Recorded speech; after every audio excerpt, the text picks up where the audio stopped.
കേരളത്തിലെ മാധ്യമങ്ങളെല്ലാം നല്ല ഗംഭീരാണ്, അവർക്ക് യാതൊരു അജണ്ടയുമില്ല, അവരാരും സ്വാധീനിക്കപ്പെടുന്നില്ല എന്നൊന്നും പറയാൻ പറ്റുന്ന തരത്തിലുള്ള വ്യക്തിത്വമുള്ള ഒരാളല്ല ഞാൻ. മാധ്യമങ്ങളുടെ പിന്തുണയൊന്നും കേരളത്തിലെ കമ്മ്യൂണിസ്റ്റ് പാർട്ടികൾക്ക് അങ്ങനെ കിട്ടിയിട്ടില്ല. കമ്മ്യൂണിസ്റ്റ് പാർട്ടികൾ വളർന്നിട്ടുള്ളത് അവർ സ്വയം മാധ്യമമായി മാറിക്കൊണ്ടാണ്. ഇപ്പൊ തൊഴിലാളികൾക്ക് കൃഷിഭൂമി കർഷകന് എന്ന ഒറ്റ മുദ്രാവാക്യമാണെന്നേ കേരളത്തിൽ കമ്മ്യൂണിസ്റ്റ് പാർട്ടി അധികാരത്തിലെത്തിയത്. കൃഷിഭൂമി കർഷകൻ എന്ന ഒറ്റ മുദ്രാവാക്യം, 2 വാക്കുകളേ ഉള്ളൂ. അങ്ങനെ ഒരു കമ്മ്യൂണിക്കേഷൻ നടത്തിയിട്ടുണ്ട് കമ്മ്യൂണിസ്റ്റ് പാർട്ടി. അതിലെ ഒരു ഭാഗം ഇത് ഞാൻ പറയേണ്ടതല്ലേ? ഒരേ സമയം കേരളത്തിലെ ഒരു പ്രധാനപ്പെട്ട ടെലിവിഷൻ ചാനൽ ലക്ഷണമൊത്ത കള്ളം എന്ന് കേരളത്തിലെ വ്യവസായ സംരംഭകത്വ വർഷത്തെ അധിക്ഷേപിക്കുമ്പോൾ അതേ ചാനലിന്റെ ഇംഗ്ലീഷ് ഓൺലൈൻ എഡിഷൻ വ്യവസായ സംരംഭകത്വം വലിയ വിജയമായെന്നും അതിനെ തുടർന്ന് തമിഴ്നാട്ടിൽ ഇങ്ങനെ ഒരു സംഭവം ഉണ്ടായി എന്നും എഴുതുകയാണ്. ഞാനങ്ങനെ വന്ന് ഒരു അസത്യം പറഞ്ഞിട്ട് പോകാൻ തീരുമാനിച്ചിട്ടില്ല. അതുകൊണ്ടാണ് ഈ ന്യൂസ് റൂമിലെ കാര്യങ്ങളെല്ലാം വളരെ ഗംഭീരമായിട്ട് നടക്കുന്നു എന്ന് പറഞ്ഞ് വാദിക്കാനും അത് സമർത്ഥിക്കാനും വന്നിട്ടുള്ള ആളുമല്ല. അതിന്റെ വിമർശനങ്ങളെ സത്യസന്ധമായി ഉൾക്കൊള്ളാൻ തീരുമാനിച്ചു വന്നിട്ടുള്ള ആളുമാണ്. കേരളത്തിനെതിരെ ഒരു സാമ്പത്തിക അടിയന്തരാവസ്ഥ പ്രഖ്യാപിക്കുമ്പോൾ ഭരണഘടനാപരമായ അവകാശങ്ങൾ കേരളത്തിന് വകവെച്ച് കൊടുക്കാതിരിക്കുമ്പോൾ കേരളത്തിന്റെ താല്പര്യങ്ങളോടൊപ്പം നിൽക്കാൻ നമ്മുടെ മാധ്യമങ്ങൾ തയ്യാറാകുമ്പോൾ ലോകത്ത് ജനാധിപത്യം ഉണ്ടായത്, വലിയ ഡെമോക്രസീസിനെ രൂപപ്പെടുത്തുന്നതിൽ പ്രിന്റ് മീഡിയയ്ക്ക് വലിയ റോളുണ്ട്. വളരെ പ്രോഗ്രസീവായ റോളാണ് അന്ന് പത്രങ്ങൾ നിർവഹിച്ചിട്ടുള്ളത്. വലിയ കമ്മ്യൂണിക്കേഷൻ ഉണ്ടായി. ആ കമ്മ്യൂണിക്കേഷനിലൂടെ കോൺവെർസേഷൻ ഉണ്ടായി, സംഭാഷണങ്ങൾ ഉണ്ടായി. സംഭാഷണങ്ങളിലൂടെ ആളുകൾ യോജിക്കുകയും വിയോജിക്കുകയും ചെയ്തു. അങ്ങനെ വലിയ ജനാധിപത്യ സമൂഹങ്ങൾ രൂപപ്പെട്ടു. മാധ്യമങ്ങളുടെ സാങ്കത്യത്തെ, അവരുടെ ജനാധിപത്യത്തിലെ ഇടത്തെ ഒരിക്കലും കുറച്ച് കാണുന്ന ഒരാളെ അല്ല. ഇന്ന് ഈ വേദിയിൽ ചർച്ച ചെയ്യാൻ നിർദ്ദേശിക്കപ്പെട്ടിരിക്കുന്ന വിഷയം പോസ്റ്റ് ട്രൂത്ത് പൊളിറ്റിക്സ് എന്നുള്ളതാണ്. സത്യാനന്തര കാലത്തെ രാഷ്ട്രീയം എന്നുള്ളതാണ്. നമ്മൾ ജീവിക്കുന്ന കാലഘട്ടത്തെ ഒരു സത്യാനന്തര കാലം ആയിട്ടാണ് പണ്ഡിതന്മാര്, പഠിതാക്കളൊക്കെ വിശേഷിപ്പിച്ചിട്ടുള്ളത്. നമ്മുടെ ജീവിതകാലം എന്ന് പറയുന്നത് ഇൻഫർമേഷൻ ഏജ് ആയിരുന്നു എന്നാണ് ആദ്യമൊക്കെ ചരിത്രകാരന്മാർ പറഞ്ഞത്. വിവര സാങ്കേതിക വിദ്യയുടെയും വിവരങ്ങളുടെയും ഒരു കാലഘട്ടത്തിലാണ് നാം ഓരോരുത്തരും ജീവിക്കുന്നത്. നമ്മുടെ ചരിത്രത്തിൽ പല കാലഘട്ടങ്ങൾ ഉണ്ടായിട്ടുണ്ടല്ലോ. സ്റ്റോൺ ഏജ്, അതുപോലെ ഇരുമ്പ് യുഗം, അങ്ങനെ പലതരത്തിലുള്ള കാലഘട്ടങ്ങളിലൂടെ കടന്നു വന്ന മനുഷ്യര് ഇപ്പോൾ ജീവിക്കുന്ന കാലഘട്ടം എന്ന് പറയുന്നത് ഇൻഫർമേഷൻ ഏജ്, വിവരങ്ങളുടെ ഒരു കാലഘട്ടം എന്നുള്ള അർത്ഥത്തിൽ ആണ് ചരിത്രകാരന്മാർ നാം ജീവിച്ചു പോരുന്ന ഈ കാലഘട്ടത്തെ വിശേഷിപ്പിച്ചിട്ടുള്ളത്. ആ ഇൻഫർമേഷൻ ഏജിന്റെ ഒരു ഉൽപ്പന്നമായിട്ടാണ് പോസ്റ്റ് ട്രൂത്ത് എന്ന് പറയുന്ന ഒരു പ്രതിഭാസം ഉണ്ടായിട്ടുള്ളത്. സത്യാനന്തര കാലം എന്ന് പറയുന്ന ഒരു പ്രതിഭാസം ഉണ്ടായിട്ടുണ്ട്. ആ സത്യാനന്തര കാലം ഏറ്റവും ശക്തമായി സ്വാധീനം ചെലുത്തിക്കൊണ്ടിരിക്കുന്നത് നമ്മുടെ രാഷ്ട്രീയ മേഖലയിലാണ് എന്ന കാര്യത്തിൽ തർക്കമില്ല. കാരണം നമ്മൾ ജീവിക്കുന്നത്, ഭൂരിഭാഗം ലോകരാഷ്ട്രങ്ങളും ജീവിക്കുന്നത് ജനാധിപത്യ സമ്പ്രദായത്തിൽ തന്നെയാണ്. ആ ജനാധിപത്യ സമ്പ്രദായത്തിൽ ധാരാളമായ കോൺവെർസേഷൻസ് നടക്കുന്നുണ്ട്, സംഭാഷണങ്ങൾ നടക്കുന്നു എന്നുള്ളതാണ് ജനാധിപത്യത്തിന്റെ ഏറ്റവും പ്രധാനപ്പെട്ട സവിശേഷതയായും നമ്മളൊക്കെ കാണുന്നത്. അപ്പൊ അത്തരം സംഭാഷണങ്ങളെ സ്വാധീനിക്കും വിധത്തിൽ വിവരസാങ്കേതിക വിദ്യയുടെ ഒരു വളർച്ച പലപ്പോഴും നമ്മളെ നുണകളുടെയും അസത്യങ്ങളുടെയും ഒരു ലോകത്തേക്ക് നയിച്ചുകൊണ്ടിരിക്കുന്നു എന്നുള്ളതും അതുകൊണ്ട് തന്നെ ആശങ്കാകുലമാണ് ഇപ്പോഴത്തെ സാഹചര്യമെന്നും വിലയിരുത്തപ്പെട്ടിട്ടുണ്ട്. ഇത്തരമൊരു സാഹചര്യത്തിൽ ലോകരാഷ്ട്രീയം, ദേശീയ രാഷ്ട്രീയം, നമ്മുടെ സംസ്ഥാന രാഷ്ട്രീയം ഒക്കെ അതിൻ്റെ ഒരു ഭാഗമായി തന്നെയാണ്, അതിൻ്റെ ഒരു ഭാഗമായി കൂടി നമ്മൾ വിലയിരുത്തേണ്ടതുണ്ട്. ഞാൻ വിചാരിക്കുന്നത് ഇപ്പോൾ ഇങ്ങനൊരു വിഷയം തിരഞ്ഞെടുത്തത് തന്നെ സത്യാനന്തര കാലത്തെ രാഷ്ട്രീയം എന്ന് പറയുമ്പോൾ അത് നമ്മളെ ഓരോരുത്തരെയും ചൂഴ്ന്നു നിൽക്കുന്ന വളരെ പ്രധാനപ്പെട്ട ഒരു ആശങ്കയായിരിക്കുന്നതുകൊണ്ടാണ് ഈ വിഷയം തിരഞ്ഞെടുക്കപ്പെട്ടത് എന്ന് ഞാൻ വിചാരിക്കുന്നു. അത് തന്നെയാണ് അതിന്റെ പ്രസക്തി. സത്യാനന്തര കാലത്തെ രാഷ്ട്രീയത്തെക്കുറിച്ച് വളരെ ഗൗരവത്തോടെ ആലോചിക്കുന്ന രാഷ്ട്രീയ നേതാക്കളിൽ, രാഷ്ട്രീയ പ്രവർത്തകരിൽ വളരെ പ്രധാനപ്പെട്ട ഒരാളായിട്ടാണ് ഞാൻ എം സ്വരാജിനെ കണ്ടിട്ടുള്ളത്. അദ്ദേഹത്തിന്റെ വിമർശനങ്ങൾ വളരെ ഗൗരവത്തോട് തന്നെയാണ്, അദ്ദേഹത്തിന്റെ പഠനങ്ങളെയും വിമർശനങ്ങളെയും വളരെ ഗൗരവത്തോടുകൂടി തന്നെയാണ് കേരളം വീക്ഷിക്കുന്നത്, കേരളം കാണുന്നത്. ആ അർത്ഥത്തിൽ ഈ വിഷയത്തെക്കുറിച്ച് നന്നായി സംസാരിക്കാൻ, ആഴത്തിൽ സംസാരിക്കാൻ കഴിയുന്ന ഒരാൾ തന്നെയാണ് ശ്രീ എം സ്വരാജ്. സ്വരാജുമായുള്ള ഈ സംഭാഷണത്തിന്റെ ഒരു തുടക്കം എന്നുള്ള നിലയ്ക്ക്, സ്വരാജ് ഇപ്പൊ ഈ സത്യാനന്തര കാലം, അതിന്റെ സത്യാനന്തര കാലത്തെ രാഷ്ട്രീയം, ആ മേഖലയിൽ വളരെ ഗൗരവത്തോടെ പഠനങ്ങൾ നടത്തുന്ന ഒരാളാണ് താങ്കൾ. അങ്ങനെ തന്നെയാണ് ഞാൻ മനസ്സിലാക്കുകയും ചെയ്യുന്നത്. നിരന്തരമായി, പ്രധാനമായും അത് മാധ്യമ വിമർശനമൊക്കെ ആണെങ്കിൽ കൂടിയും, സത്യാനന്തര കാലത്തെ അടയാളപ്പെടുത്താൻ പല മേഖലകളിൽ സംഭവിച്ചുകൊണ്ടിരിക്കുന്ന ഈ നുണപ്രചാരണം അടക്കം, അസത്യപ്രചാരണം അടക്കമുള്ള വിഷയങ്ങളെ ഗൗരവത്തോടെ കാണാൻ ശ്രമിക്കുന്ന ഒരാളായിട്ടാണ് ഞാൻ താങ്കളെ മനസ്സിലാക്കുന്നത്. എന്താണ് സത്യാനന്തര കാലത്തെ രാഷ്ട്രീയം? എന്താണ് നമ്മുടെ സമൂഹം ആ മേഖലയിൽ നേരിടുന്ന വെല്ലുവിളി? അങ്ങനെ ഒരു തുടക്കത്തിൽ നിന്ന് നമുക്ക് ഈ സംഭാഷണം ആരംഭിക്കാമെന്നാണ് ഞാൻ വിചാരിക്കുന്നത്. ഇവിടെ ഇന്ന് ചർച്ച ചെയ്യുന്ന വിഷയം സത്യത്തിൽ വളരെ വിപുലമായ തലങ്ങളുള്ള ഒരു വിഷയമാണ്. സത്യാനന്തരം എന്നൊരു വാക്കിനെ നമ്മളൊരു പുതിയ വാക്കായിട്ടാണ് കണക്കാക്കുന്നത്.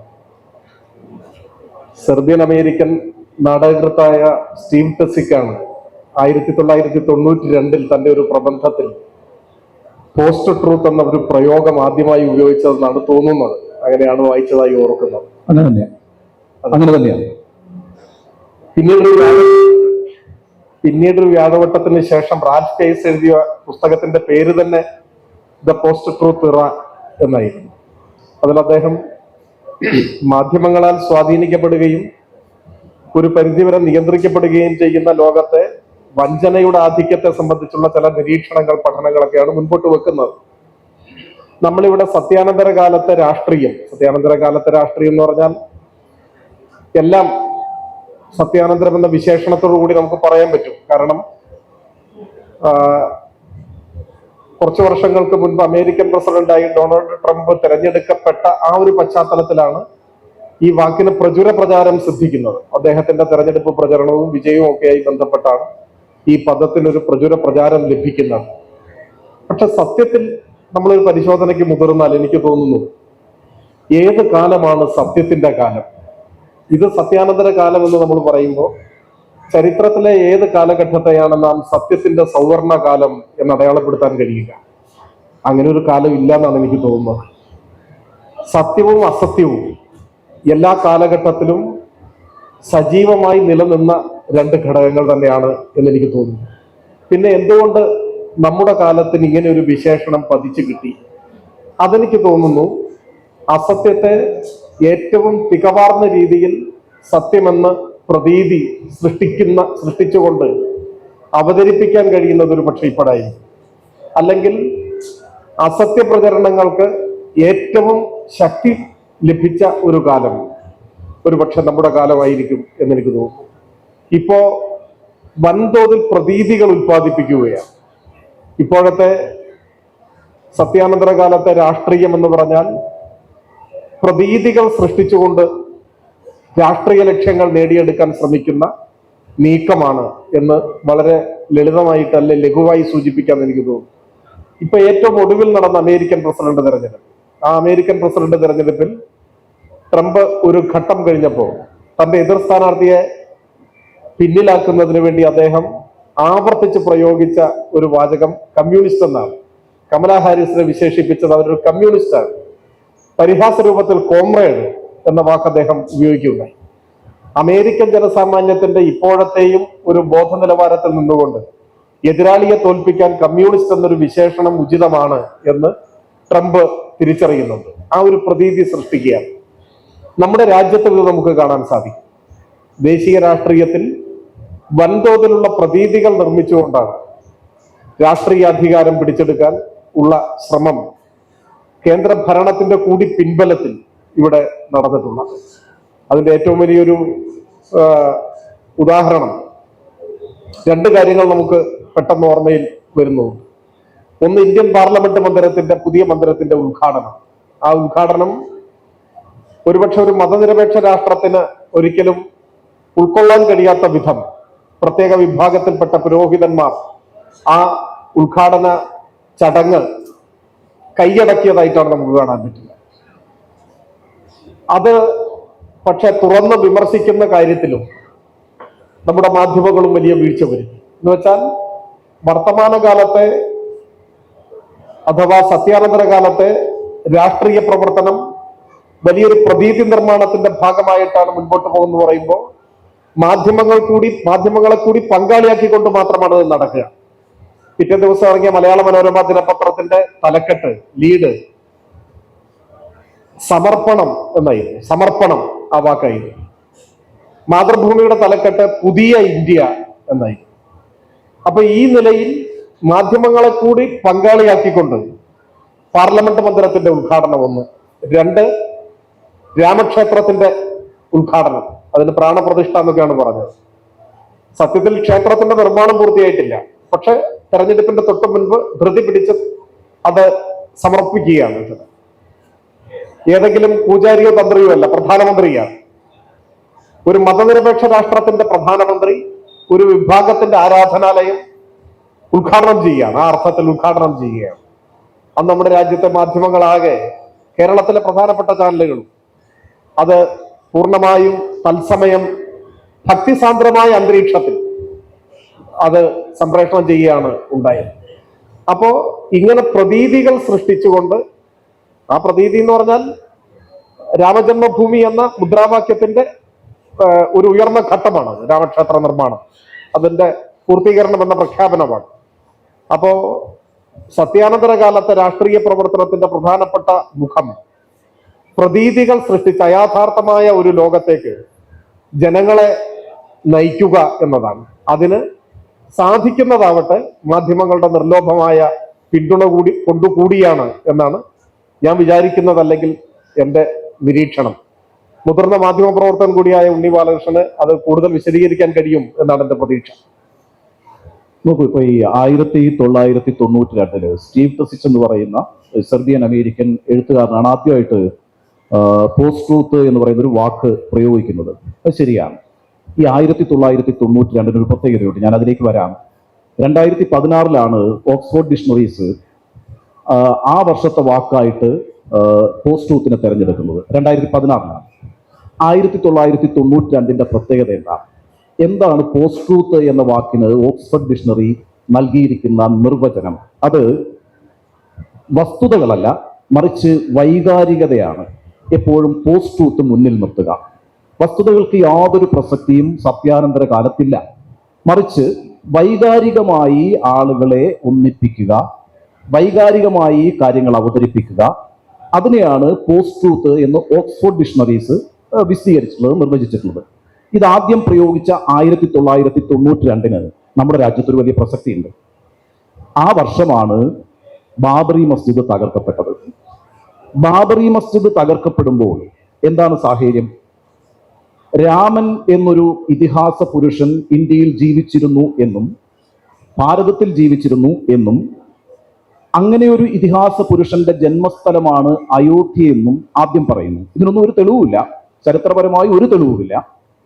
ആ സ്ഥലത്ത് പിന്നീട് പടയോട്ടങ്ങൾ സംഭവിക്കുകയും അവിടെ ഒരു ക്ഷേത്രമുണ്ടായിരുന്നതിനെ പള്ളിയായി പരിവർത്തിപ്പിക്കുകയും ചെയ്യുന്നു എന്ന് പറയുന്നു. ഇതിലെന്ത് വസ്തുതയാണ് യഥാർത്ഥത്തിലുള്ളത്? അങ്ങനെ ഒരു കാര്യം പറഞ്ഞുകൊണ്ട് വൈകാരികമായ ആളുകളെ ഒന്നിപ്പിച്ച് ഒരു പള്ളി തകർക്കപ്പെടുന്നു. യഥാർത്ഥത്തിൽ ഇന്ത്യയുടെ രാഷ്ട്രീയം മാറുന്നത് 1992 ഈ രാമജന്മഭൂമി പ്രസ്ഥാനം ബാബറി മസ്ജിദ് തകർക്കുന്നതോടുകൂടിയാണ്. അപ്പം പോസ്റ്റ് ട്രൂത്ത് എന്ന ആദ്യം സ്റ്റീവ് ടസിച്ച് പ്രയോഗിക്കുന്ന വർഷം തന്നെ ഇന്ത്യയിൽ അത് പ്രയോഗിക്കപ്പെട്ടിരിക്കുന്നു എന്നുള്ളതാണ്. പിൽക്കാലത്ത് ഈ പറയുന്ന വൈകാരികമായ ആളുകളെ ഒന്നിപ്പിക്കുക, വസ്തുതകൾക്ക് യാതൊരു പ്രസക്തിയുമില്ല. മുമ്പ് സ്വരാജ് പറഞ്ഞ കണക്ക് എന്നാണ് സത്യം പുലർന്നിട്ടുള്ളത്? ലോകത്തൊരു കാലഘട്ടത്തിലും ഒരു സമൂഹത്തിലും ആത്യന്തികമായ ഒരു സത്യം വിജയിച്ചു നിന്നിട്ടേയില്ല. ഇപ്പോ ചരിത്രം പരിശോധിക്കുകയാണെങ്കിൽ സോക്രട്ടീസ് പറഞ്ഞിട്ടുണ്ട്. സോക്രട്ടീസിന്റെ കാലത്ത് തന്നെ പറയുന്നൊരു കാര്യം, നിങ്ങളൊരു ഗോത്രത്തെ ഒരുമിച്ച് നിർത്താൻ നുണകൾ പറയാം എന്നാണ്. അതിന് അദ്ദേഹം ഇട്ട ഒരു പേര് നോബിൾ ലൈ എന്നാണ്, കുലീനമായ നുണ എന്നാണ്. കുലീനമായ നുണകൾ പറഞ്ഞുകൊണ്ട് നിങ്ങൾക്കൊരു ഗോത്രത്തെ ഒന്നിച്ചു നിർത്താം, അല്ലെങ്കിൽ ഒരു ദേശത്തെ ഒന്നിച്ചു നിർത്താം. ഇപ്പോ മഹാഭാരതം പരിശോധിച്ച് നോക്കൂ. മഹാഭാരതത്തില് ഈ പാണ്ഡവരും കൗരവരും തമ്മിൽ യുദ്ധം ചെയ്തുകൊണ്ടിരിക്കുന്ന സമയത്ത് ദ്രോണരാണല്ലോ ഇവരുടെയൊക്കെ ഗുരുസ്ഥാനീയൻ. അപ്പൊ അദ്ദേഹം കൗരവ പക്ഷത്ത് നിന്നിട്ട് യുദ്ധം ചെയ്യുകയാണ്. ദ്രോണരെ വീഴ്ത്താൻ കഴിയുന്നില്ല പാണ്ഡവർക്ക്. അപ്പൊ അങ്ങനെ ഒരു സാഹചര്യത്തില് കൃഷ്ണൻ ഒരു ആശയം പറഞ്ഞു കൊടുക്കുന്നുണ്ട്. ഒരു കാര്യം ചെയ്യുക, കളിമണ്ണ് കൊണ്ട് ഒരു ആനയെ ഉണ്ടാക്കുക, എന്നിട്ട് ആ ആനയ്ക്ക് അശ്വത്ഥാമാവ് എന്ന് പേരിടുക, എന്നിട്ട് അശ്വത്ഥാമാവ് മരിച്ചു, കൊല്ലപ്പെട്ടു എന്ന് യുദ്ധഭൂമിയിൽ വെച്ച് വിളിച്ചു പറയുക. ആര് വിളിച്ചു പറയണം എന്ന് കൂടി കൃഷ്ണൻ പറയുന്നുണ്ട്. അത് ധർമ്മപുത്രർ തന്നെ പറയണം. ധർമ്മപുത്രർ ഒരിക്കലും അസത്യം പറയാത്ത ഒരാളാണ്. അപ്പൊ അങ്ങനെ യുദ്ധം പുരോഗമിക്കുന്ന ഘട്ടത്തിൽ ഒരു സമയത്ത് ധർമ്മപുത്രർ വന്ന് പറയുകയാണ് അശ്വത്ഥാമ ഹതകുഞ്ചര എന്ന് പറയുന്നു. അതായത് അശ്വത്ഥാമാവ്, അപ്പോഴും ധർമ്മപുത്രർ കള്ളത്തരം പറഞ്ഞിട്ടില്ല കേട്ടോ. ആ ഇതിഹാസത്തിൽ ധർമ്മപുത്രർ കള്ളത്തരം പറയുന്നില്ല. അശ്വത്ഥാമാവ് എന്ന ആന കൊല്ലപ്പെട്ടു എന്നാണ് ധർമ്മപുത്രർ പറയുന്നത്. പക്ഷെ ആ കുഞ്ചര എന്ന വാക്ക് ശബ്ദം താഴ്ത്തി പറഞ്ഞു. ഇത് അപ്പുറത്ത് നിന്ന് കേൾക്കുന്ന ദ്രോണാചാര്യർ അശ്വത്ഥാമാവ് കൊല്ലപ്പെട്ടു എന്ന് വിചാരിക്കുന്നു. അപ്പോൾ അദ്ദേഹത്തിന്റെ ആയുധങ്ങളെല്ലാം താഴെ വെച്ച് മുട്ടുകുത്തി മണ്ണിലിരിക്കുന്നു. ആ സമയത്ത് അർജുനൻ അദ്ദേഹത്തെ അമ്പെയ്ത് കൊല്ലുന്നു.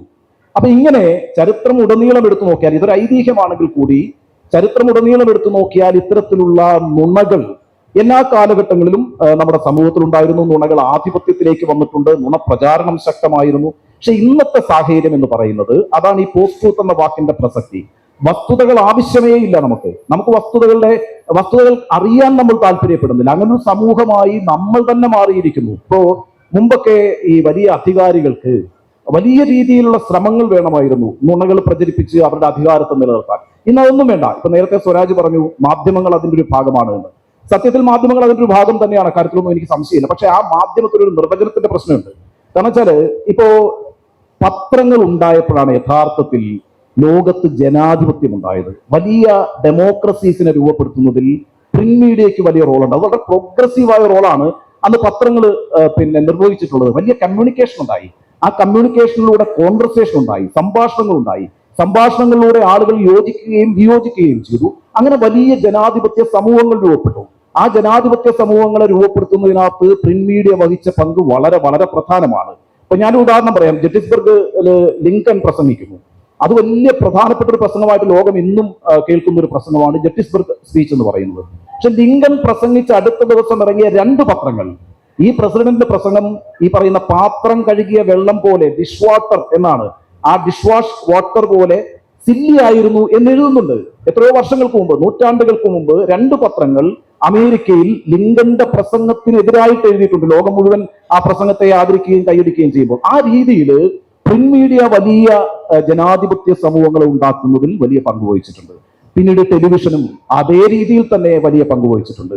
മാധ്യമങ്ങൾ ഒരു കാലത്തും അത്ര മോശമായൊരു റോൾ അല്ല ലോകത്തിന്റെ വികാസത്തിന് വേണ്ടി വഹിച്ചിട്ടുള്ളത്. അത് വളരെ പ്രോഗ്രസീവായ റോളാണ്. എന്നാൽ ആ മാധ്യമങ്ങളെല്ലാം ഇന്നിപ്പോ പ്രിന്റ് മീഡിയ ആണെങ്കിലും ടെലിവിഷൻ ആണെങ്കിലും നമ്മൾ എന്താ പറയുക, പരമ്പരാഗത മാധ്യമം എന്നാണ് പറയുക, ലെഗസി മീഡിയ എന്നാ പറയുക. അതിന്റെയൊക്കെ പ്രസക്തി പോയി. പ്രിന്റ് മീഡിയയുടെ പ്രസക്തി പോയി, ടെലിവിഷന്റെ പ്രസക്തി പോയി. ഇന്നൊരു നൂതനമായ മാധ്യമ രംഗം ഉണ്ടായിട്ടുണ്ടല്ലോ. അതിനെയാണ് നമ്മൾ സമൂഹ മാധ്യമം എന്ന് പറയുന്നത്. യഥാർത്ഥത്തില് പോസ്റ്റ് ട്രൂത്തിന്റെ കാലഘട്ടത്തിൽ ഏറ്റവും പ്രധാനപ്പെട്ട റോൾ വഹിച്ചുകൊണ്ടിരിക്കുന്നത് സമൂഹ മാധ്യമങ്ങളാണ്, ലെഗസി മീഡിയ അല്ല. ലെഗസി മീഡിയ പിന്തിരിപ്പനായ കാര്യങ്ങളിൽ നിർവഹിച്ചുകൊണ്ടിരിക്കുന്നു എന്ന കാര്യത്തിലൊന്നും എനിക്ക് സംശയമില്ല കേട്ടോ. ആ കാര്യത്തിൽ വിമർശനം സ്വയം ഉള്ള ഒരാളുമാണ് ഞാൻ. എന്നാൽ അതിന്റെ റോൾ എന്താണ്? ഇപ്പം 2016 ട്രംപിന്റെ തെരഞ്ഞെടുപ്പിനെ കുറിച്ച് സ്വരാജ് പറഞ്ഞു. 2016 ട്രംപിന്റെ തെരഞ്ഞെടുപ്പിനെ കുറിച്ച് ലോകം പറഞ്ഞത് എന്താണെന്നറിയോ? ആദ്യത്തെ പോസ്റ്റ് ട്രൂത്ത് പ്രസിഡന്റ് ആണ് ട്രംപ് എന്നാണ് പറഞ്ഞത്. എന്താ കാര്യം? അന്ന് ഹിലരി ക്ലിന്റനെയാണ് അമേരിക്കയിലെ മുഴുവൻ മാധ്യമങ്ങളും പിന്തുണച്ചിരുന്നത്.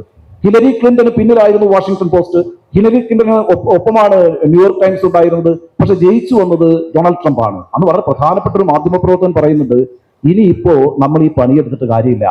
ഒരു മാധ്യമത്തിനും, അതായത് ഈ പറയുന്ന വാഷിംഗ്ടൺ പോസ്റ്റിനായാലും ന്യൂയോർക്ക് ടൈംസിനായാലും ഫോക്സ് മീഡിയയ്ക്കായാലും CNN ആയാലും BBC-ക്കായാലും മനുഷ്യരെ സ്വാധീനിക്കാൻ കഴിയുന്നതിനപ്പുറത്തേക്ക് സമൂഹ മാധ്യമങ്ങൾ വളർന്നു കഴിഞ്ഞിരിക്കുന്നു.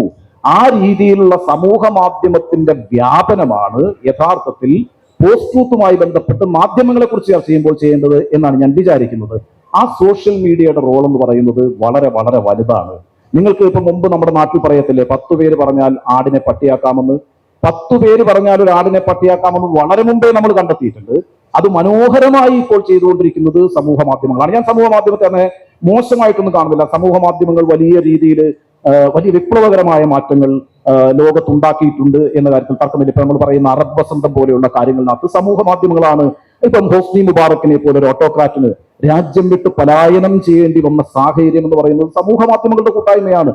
ആ അർത്ഥത്തിൽ ബഹ്റൈനില്, കുവൈറ്റിൽ, അങ്ങനെ പല രാജ്യങ്ങളില് പല സ്ഥലങ്ങളിലായിട്ട് സമൂഹ മാധ്യമ കൂട്ടായ്മകൾ ഉണ്ടാവുകയും അവരാരും ഗൊറില്ല പോരാളികളല്ല. നമ്മൾ അവർക്കൊരു പേരിട്ടിട്ടുണ്ട്, സൈബർ പോരാളികൾ എന്നാണ്. അപ്പൊ അങ്ങനെ ഒരു സൈബർ സ്പേസ് ഉണ്ടാകുന്നു.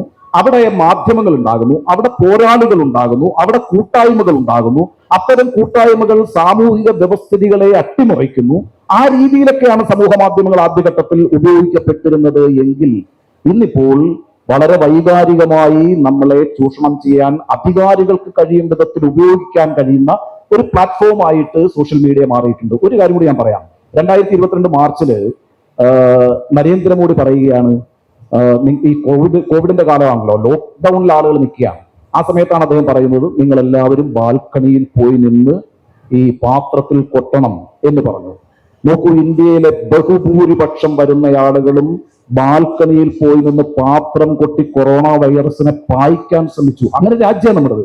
അത് കഴിഞ്ഞിട്ട് അടുത്ത മാസം അദ്ദേഹം പറഞ്ഞു, നിങ്ങൾ എല്ലാവരും നിങ്ങളുടെ വീട്ടിലെ ലൈറ്റുകളെല്ലാം അണക്കണം വൈകിട്ട്, എന്നിട്ട് ഈ പറയുന്ന കാൻഡിൽസ് കത്തിക്കണം. ഇനിയിപ്പോ കാൻഡിൽ കിട്ടിയില്ലെങ്കിൽ നിങ്ങളുടെ മൊബൈലിന്റെ ടോർച്ച് ലൈറ്റ് ഓൺ ആക്കി വെക്കണം, എന്നിട്ട് മന്ത്രങ്ങൾ ചൊല്ലണം, ശംഖു വിളിക്കണം. ഇങ്ങനെ യഥാർത്ഥത്തിൽ കോവിഡിനെ പ്രതിരോധിക്കേണ്ടത് ഇങ്ങനെയല്ല എന്ന് മാത്രമല്ല, ഒരു ഭരണാധികാരി ഇങ്ങനെ ആഹ്വാനവും ചെയ്തുകൂടാ. പക്ഷെ ആ ഭരണാധികാരിക്ക് ഒരു രാഷ്ട്രീയമുണ്ട്. ആ രാഷ്ട്രീയം എന്ന് പറയുന്നത് ഈ ശംഖുവിളിയും മന്ത്രജപവുമാണ്. അതിലൂടെ ആളുകളെ ഒന്നിപ്പിക്കുക എന്നുള്ളതാണ്.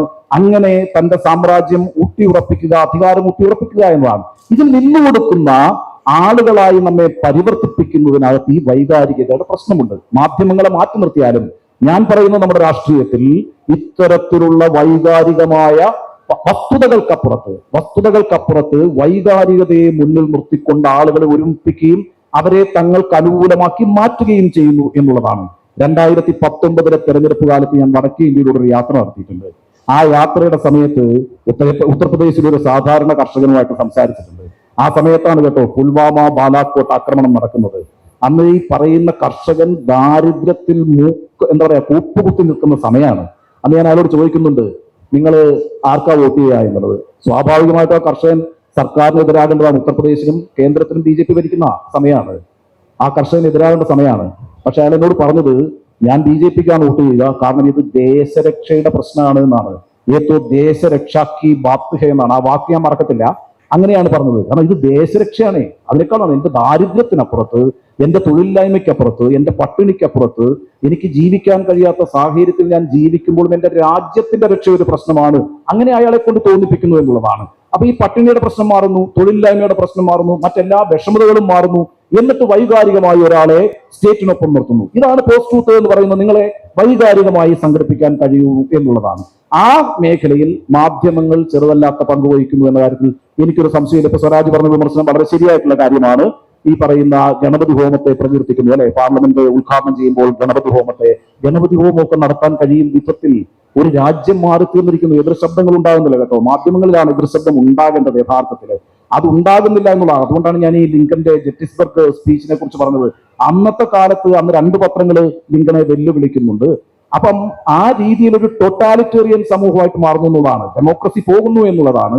ജനാധിപത്യം പോകുന്നു. പകരം ഒരു സമഗ്രാധിപത്യ ഭരണകൂടത്തിന് വികസിച്ചു വരാൻ കഴിയും പാകത്തിൽ സോഷ്യൽ മീഡിയ എന്ന് പറയുന്ന പ്ലാറ്റ്ഫോം വലിയ രീതിയിൽ ഉപയോഗിക്കപ്പെട്ടുകൊണ്ടിരിക്കുന്നു. അതുകൊണ്ട് നമുക്ക് ഈ ലെഗസി മീഡിയയുമായി ബന്ധപ്പെട്ട വിമർശനങ്ങളെക്കാൾ സൂക്ഷ്മതയോടുകൂടി കേരളം കാണേണ്ടത്, ലോകം കാണേണ്ടത്, ലോകം കണ്ടുകൊണ്ടിരിക്കുന്നതും രാജ്യം കാണേണ്ടതും ഈ സമൂഹ മാധ്യമങ്ങളാണ് എന്നുള്ളതാണ്.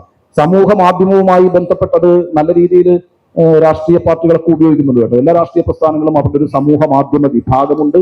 ആ വിഭാഗത്തെ അവരവരുടെ പ്രചാരണത്തിനായി ഉപയോഗിക്കുന്നുണ്ട്. പക്ഷെ അത് ഭംഗിയായി ഉപയോഗിക്കുന്നത് ഈ വൈകാരികമായ വിഷയങ്ങളെ ഉന്നയിച്ച് അധികാരത്തെ നിലനിർത്താനും അധികാരത്തിന്റെ തുടർച്ച ഉറപ്പാക്കാനും ശ്രമിക്കുന്ന അതിതീവ്ര വലതുപക്ഷ വിഭാഗങ്ങളാണ്. ആ വിഭാഗങ്ങളുടെ കയ്യിലാണ് യഥാർത്ഥത്തിൽ ഇപ്പോൾ സോഷ്യൽ മീഡിയ പ്ലാറ്റ്ഫോം എന്നുള്ളതാണ്. ആ സോഷ്യൽ മീഡിയ പ്ലാറ്റ്ഫോമിനെ വേണ്ട രീതിയിൽ ഉപയോഗിക്കുന്നതിൽ ഇടതുപക്ഷത്തിന് എത്രത്തോളം സാധ്യമായിട്ടുണ്ട് സ്വരാജ്? ഇടതുപക്ഷം എത്രത്തോളം വിജയിച്ചിട്ടുണ്ട് അത്തരത്തിൽ? നേരിട്ട് അതിലേക്ക് മറുപടി പറയുന്നതിന് മുമ്പായി സത്യാനന്തര കാലഘട്ടത്തിന്റെ ഒരു സവിശേഷത നേരത്തെ ഇവിടെ സൂചിപ്പിക്കുകയുണ്ടായി. മഹാഭാരതത്തിൽ യുദ്ധത്തിൽ അശ്വത്ഥമാവ് എന്നൊരു ആന കൊല്ലപ്പെട്ടപ്പോഴാണ് അങ്ങനെ ഒരു പ്രചരണം ഉണ്ടായത്. ഈ കാലത്തിന്റെ പ്രത്യേകത അങ്ങനെ ഒരു ആനയുടെ ആവശ്യമില്ല എന്നാണ്. ആനയുടെ ആവശ്യമില്ല പറയാം. അപ്പൊ അതൊരു വളർച്ചയാണ്, അതൊരു പ്രതീതി നിർമ്മാണത്തിന്റെ വളർച്ചയാണ്. ആ നിലയിലേക്ക് ഇന്നത്തെ ലോകം കുറച്ച് മാറിയിട്ടുണ്ട്. അതുകൊണ്ടായിരിക്കും നമ്മുടെ കാലത്തെ ഇങ്ങനെ ഒരു വിശേഷണം ചേർത്ത് പറയുന്നുണ്ടാവുക. ഇവിടെ ഉണ്ണി ബാലകൃഷ്ണൻ മുൻപോട്ട് വെച്ച ഒരു നിരീക്ഷണത്തോട് എനിക്ക് ഭാഗികമായ വിയോജിപ്പുണ്ട്. അത് മറ്റൊന്നുമല്ല, ഇപ്പൊ മാധ്യമങ്ങളുടെ ചരിത്രം പരിശോധിച്ചാൽ ലോകത്തിന്റെ ഗതി നിർണ്ണയിക്കുന്നതിൽ തന്നെ വലിയ സ്വാധീനം ചെലുത്തിയിട്ടുള്ള, ചരിത്രത്തിൽ എക്കാലവും ഓർമ്മിക്കപ്പെടുന്ന ഒരുപാട് മാധ്യമങ്ങൾ എന്ന് വെച്ചാൽ പത്രങ്ങൾ, ആദ്യകാലത്ത് പത്രങ്ങളാണല്ലോ, നമുക്ക് കാണാൻ പറ്റും. അതിന്റെ ഭാഗമായി വലിയ അടിച്ചമർത്തലിനെ നേരിടേണ്ടി വന്ന പത്രങ്ങൾ, ജയിലിലടയ്ക്കപ്പെട്ട പത്രാധിപന്മാരുടെയും അടച്ചുപൂട്ടിയ പത്രങ്ങളുടെയും ചരിത്രം കൂടിയാണ് ലോകത്തിലെ പത്രങ്ങളുടെ ചരിത്രം. കേരളത്തിലും രാജ്യത്തും ലോകമാകെയും ഇതിന് ഒരുപാട് ഉദാഹരണങ്ങളുമുണ്ട്. ഞാൻ ആ ഉദാഹരണങ്ങളിലേക്ക് ഇപ്പോൾ പോകുന്നില്ല. ഇപ്പോ സാമൂഹ്യ മാധ്യമങ്ങളെ സംബന്ധിച്ച്, സാമൂഹ്യ മാധ്യമങ്ങളിലൂടെ പ്രചരിപ്പിക്കപ്പെടുന്ന വാർത്തകൾ സംബന്ധിച്ചും എനിക്ക് പൂർണ്ണമായ യോജിപ്പാണ്. ഇവിടെ ഉയർത്തിയ വിമർശനത്തോട് എനിക്ക് പൂർണ്ണമായി യോജിപ്പാണ്. പക്ഷേ നമ്മളൊന്ന് സൂക്ഷ്മമായി നിരീക്ഷിച്ചാൽ നമുക്ക് മനസ്സിലാക്കാൻ കഴിയും, സാമൂഹ്യ മാധ്യമങ്ങളിൽ നിക്ഷിപ്ത താല്പര്യത്തോടെയുള്ള സത്യാനന്തര കാലത്തെ പ്രചരണം, ആ പ്രചരണത്തിന് ഉപയോഗിക്കുന്ന ഒരു വസ്തു ഈ ലെഗസി മീഡിയ എന്ന് വിശേഷിപ്പിക്കപ്പെട്ട പത്രങ്ങളിലെയും ടെലിവിഷൻ ചാനലുകളിലെയും വാർത്തകളാണ്. ആ വാർത്തകൾ ഉപയോഗിച്ച് അത് വളരെ എളുപ്പത്തിൽ മനസ്സിലാകാൻ ഞാനൊരു കാര്യം പറയാം. ഈ പറഞ്ഞ ഇതുവരെ പരാമർശിച്ച കാര്യങ്ങളുടെ ആ ഗൗരവത്തിൽ, ആ വലിപ്പത്തിലുള്ള കാര്യമല്ല, ചെറിയൊരു കാര്യം. കഴിഞ്ഞ ദിവസം ഒരു MLA അറസ്റ്റ് ചെയ്യപ്പെട്ടു. പിറ്റേ ദിവസം അദ്ദേഹത്തിന് ജാമ്യം കിട്ടി. സാധാരണ നടപടിക്രമമാണ്, സ്വാഭാവികമായിട്ടും എല്ലാവർക്കും പ്രതീക്ഷിക്കാൻ കഴിയുന്ന ഒരു കാര്യമാണ്. ആ വാർത്ത ബ്രേക്ക് ചെയ്തു എന്നവകാശപ്പെട്ട ടെലിവിഷൻ ചാനൽ ആ വാർത്ത ബ്രേക്ക് ചെയ്യുന്നത് MLAക്ക് നിരുപാധികം ജാമ്യം കിട്ടി എന്നാണ്. അപ്പോ ലേഖകൻ വിശദീകരിക്കുന്നു, ഒരു ഉപാധിയുമില്ലാതെയാണ് ജാമ്യം. അപ്പൊ പിന്നെ അതിന്റെ മേലെയുള്ള സ്വാഭാവികമായ വിശേഷണങ്ങൾ വരും. കോടതി ഒരു ഉപാധിയുമില്ലാതെ ജാമ്യം കൊടുത്തു. ഇത് ആദ്യം വരുന്നത് ഒരു ടെലിവിഷൻ ചാനലിലാണ്. എന്റെ ശ്രദ്ധയിൽ ഇത് വന്നു. ഞാൻ അത്ഭുതപ്പെട്ടു. PDPP ആക്ട് പ്രകാരം കേസെടുത്താൽ ഉപാധിയില്ലാതെ ജാമ്യം കിട്ടില്ല ഇപ്പോ കേരളത്തിൽ. കാരണം അതിന് മുൻപുള്ളൊരു സുപ്രീം കോടതി വിധിയുടെ കൂടി പശ്ചാത്തലമുണ്ട്. ഒന്നാമത്തെ ഉപാധി, പൊതുമുതൽ നശിപ്പിക്കപ്പെട്ടു എന്ന കേസിൽ നശിപ്പിക്കപ്പെട്ട പൊതുമുതലിന്റെ തത്തുല്യമായ തുക കെട്ടിവെക്കണം. അതാണ് ഒന്നാമത്തെ ജാമ്യം. എന്നാലേ ജാമ്യം അപേക്ഷ എടുക്കുള്ളൂ. അപ്പൊ കുറച്ച് കഴിയുമ്പോൾ വിശദാംശങ്ങൾ പുറത്തു വരുന്നത് നശിപ്പിക്കപ്പെട്ട പൊതുമുതലിന് തത്തുല്യമായ പണം കെട്ടിവെക്കണം, ഒന്നാമത്തെ ഉപാധി. 50,000 രൂപയുടെ ബോണ്ട്, 2 ആളുകളുടെ ജാമ്യം. അടുത്ത വ്യവസ്ഥ, എല്ലാ ഒന്നിടപെട്ട ബുധനാഴ്ചകളിലും അന്വേഷണ ഉദ്യോഗസ്ഥന്റെ മുൻപാകെ ഹാജരാകണം. ഈ 3-4 ഉപാധികളുടെ അടിസ്ഥാനത്തിലാണ് ജാമ്യം അനുവദിച്ചിട്ടുള്ളത് കോടതി. എന്നാൽ ആദ്യം ചാനൽ ബ്രേക്ക് ചെയ്യുന്ന എന്താണ്? നിരുപാധികം ജാമ്യം കൊടുത്തു എന്നാണ്. അടുത്ത നിമിഷത്തിൽ ഈ സ്ക്രീൻഷോട്ട് സോഷ്യൽ മീഡിയയിൽ 1000 ചിറകുകളോടെ പറക്കുകയാണ് ആ താല്പര്യമുള്ള ആളുകൾ. ഇതാ, ഇദ്ദേഹം പൂർണ്ണമായും നിരപരാധിയാണെന്ന് കോടതിക്ക് ബോധ്യപ്പെട്ടതുകൊണ്ട് ഉപാധിയെ വെച്ചിട്ടില്ല. അപ്പൊ എന്താണ്? സത്യാനന്തര കാലത്തെ പ്രതീതി നിർമ്മാണത്തിന്റെ പ്രധാനപ്പെട്ട ഒരു വേദിയായി നവമാധ്യമം മാറി, സോഷ്യൽ മീഡിയ മാറി എന്നത് സത്യം. അതിനവർ ഉപയോഗപ്പെടുത്തിയത് മെയിൻ സ്ട്രീം മീഡിയ നമ്മൾ വിളിക്കാവുന്ന മീഡിയയിൽ വന്ന ഒരു വാർത്തയാണ്. ഇതാണ് ഈ കാലഘട്ടത്തിലെ ഒരു പ്രചരണത്തിന്റെ, പ്രതീതി നിർമ്മാണത്തിന്റെ ഒരു ശൈലി. നമുക്കൊന്നിൽ നിന്ന് വിട്ടുനിൽക്കാൻ പറ്റില്ല എന്ന് എനിക്ക് തോന്നുന്നു. മാത്രമല്ല, ഈ രാഷ്ട്രീയ പ്രവർത്തനത്തെ സംബന്ധിച്ച്, ഈ കാലഘട്ടത്തിലെ രാഷ്ട്രീയ പാർട്ടികളുടെ, ഓരോ പാർട്ടിയുടെ അങ്ങനെ നമ്മൾ വിശദമായി പരിശോധനയിലേക്കൊന്നും ഞാൻ പോകുന്നില്ല, പ്രതീതികൾ സൃഷ്ടിച്ച് അതിനെ വൈകാരികമായി ഒരു യാഥാർത്ഥ്യമാണ് എന്ന തോന്നൽ ഉൽപ്പാദിപ്പിച്ച് കൊണ്ടു നടക്കണമെങ്കിൽ മാധ്യമങ്ങളുടെ പിന്തുണ ഇല്ലാതെ പറ്റില്ല. അത് മനസ്സിലാക്കാൻ കേരളത്തിൽ നിന്ന് തന്നെ എളുപ്പമെടുക്കാം. ഇപ്പോ കഴിഞ്ഞ കുറച്ച് വർഷങ്ങളായി സ്ഥാനത്തും അസ്ഥാനത്തുമെല്ലാം കേരളത്തിലെ പ്രതിപക്ഷവും, എന്നുവെച്ചാൽ കേരളത്തിലെ വിശാല വലതുപക്ഷവും നല്ലൊരു പങ്ക് മാധ്യമങ്ങളും എടുത്തുപയോഗിച്ച ഒരു പ്രയോഗമാണ് വാളയാറിലെ അമ്മ. അതായിരുന്നു പ്രയോഗം, വാളയാറിലെ അമ്മ. വാളയാറിലെ അമ്മ, ആ സംഭവം എല്ലാവർക്കും അറിയും. അത്യന്തം വേദനാജനകമാണ്. 2 പെൺകുഞ്ഞുങ്ങൾ, അവരുടെ ദുരന്തം. ആ സംഭവം ഉണ്ടായി ഏതാനും ദിവസങ്ങൾക്കകം തന്നെ അതിനെ സംബന്ധിച്ച് അന്വേഷിച്ചവർക്കെല്ലാം എന്താണ് വസ്തുത എന്ന് വ്യക്തമായിരുന്നു. ഞാൻ ഉറച്ചു വിശ്വസിക്കുന്നു ഉണ്ണി ബാലകൃഷ്ണനും അത് തിരിച്ചറിഞ്ഞിട്ടുണ്ടാവും എന്നാണ് ഞാൻ വിചാരിക്കുന്നത്, വിശ്വസിക്കുന്നത്. നമുക്കൊക്കെ അറിയാമായിരുന്നു. ഒരു ഞെട്ടലോടെയും ഹൃദയവേദനയോടെയുമാണ് യാഥാർത്ഥ്യങ്ങൾ മനസ്സിലായത്. പക്ഷെ ആ യാഥാർത്ഥ്യങ്ങൾ അങ്ങനെ വിളിച്ചു പറയേണ്ടതാണോ എന്ന കാര്യത്തിൽ പല അഭിപ്രായങ്ങളുണ്ടായിരുന്നു. 2 കുഞ്ഞുങ്ങളുടെ ദുരന്തമാണ് അത്. നിയമാനുസൃതമായി കാര്യങ്ങൾ നടക്കട്ടെ, അതിനൊരു പ്രചരണത്തിന്റെ തലം ആവശ്യമില്ല, അത് മനുഷ്യത്വരഹിതമാണ് എന്ന ചിന്ത ശക്തമായി. പക്ഷെ നമ്മൾ പിന്നെ കണ്ടതെന്താണ്? നിയമാനുസൃത നടപടികൾ ഏറിയോ കുറഞ്ഞോ അതിന്റെ വഴിയിൽ പോകുന്നു. പക്ഷെ വാളയാറിലെ അമ്മ ഒരു പ്രതീകമായി മാറി. എന്ത് പ്രതീകം? ഇടതുപക്ഷത്തിനെതിരായ പ്രചാരവേലയുടെ മുഖമായി അവർ മാറി. മുഖ്യമന്ത്രിയുടെ മണ്ഡലത്തിൽ അവരൊരു സ്ഥാനാർത്ഥിയായി. ചിഹ്നം കുഞ്ഞുടുപ്പാണ് എന്ന് വലിയ തോതിൽ പ്രചരിപ്പിക്കപ്പെട്ടു. ജമാഅത്തെ ഇസ്ലാമി ആദ്യം പിന്തുണ പ്രഖ്യാപിച്ചു. അവരാണ് അതിന്റെ പിന്നിൽ ഉണ്ടായിരുന്നത് എല്ലാ കാര്യങ്ങൾക്കും. പിന്നീട് പരിസ്ഥിതിവാദിയായി കൂടി അവകാശപ്പെടുന്ന മനുഷ്യാവകാശ പ്രവർത്തകൻ അതിന്റെ ഒരു മുഖ്യ പ്രചാരകനായിട്ട് മാറി.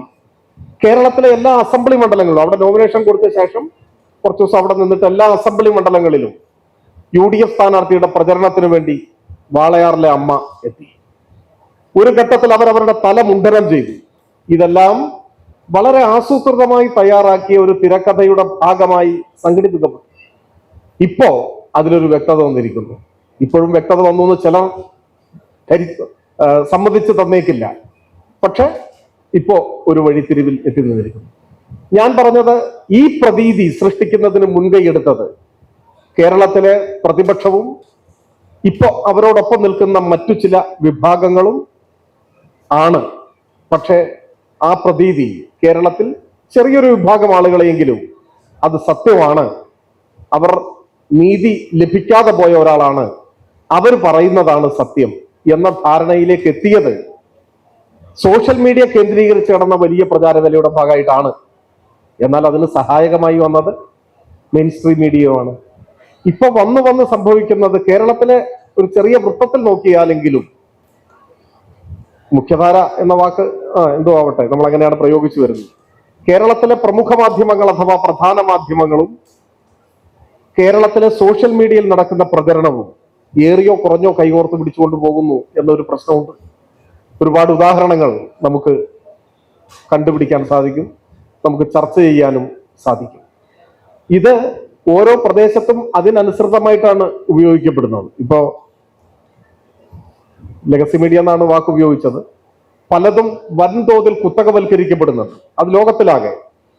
അമേരിക്കൻ ഐക്യനാടുകളിലെ 90% മാധ്യമങ്ങളും 6 കോർപ്പറേറ്റ് ഹൗസുകളാൽ നിയന്ത്രിക്കപ്പെടുന്നു എന്ന് അടുത്ത കാലത്തോടെ വായിച്ചതായിട്ട് ഞാൻ ഓർക്കുന്നുണ്ട്.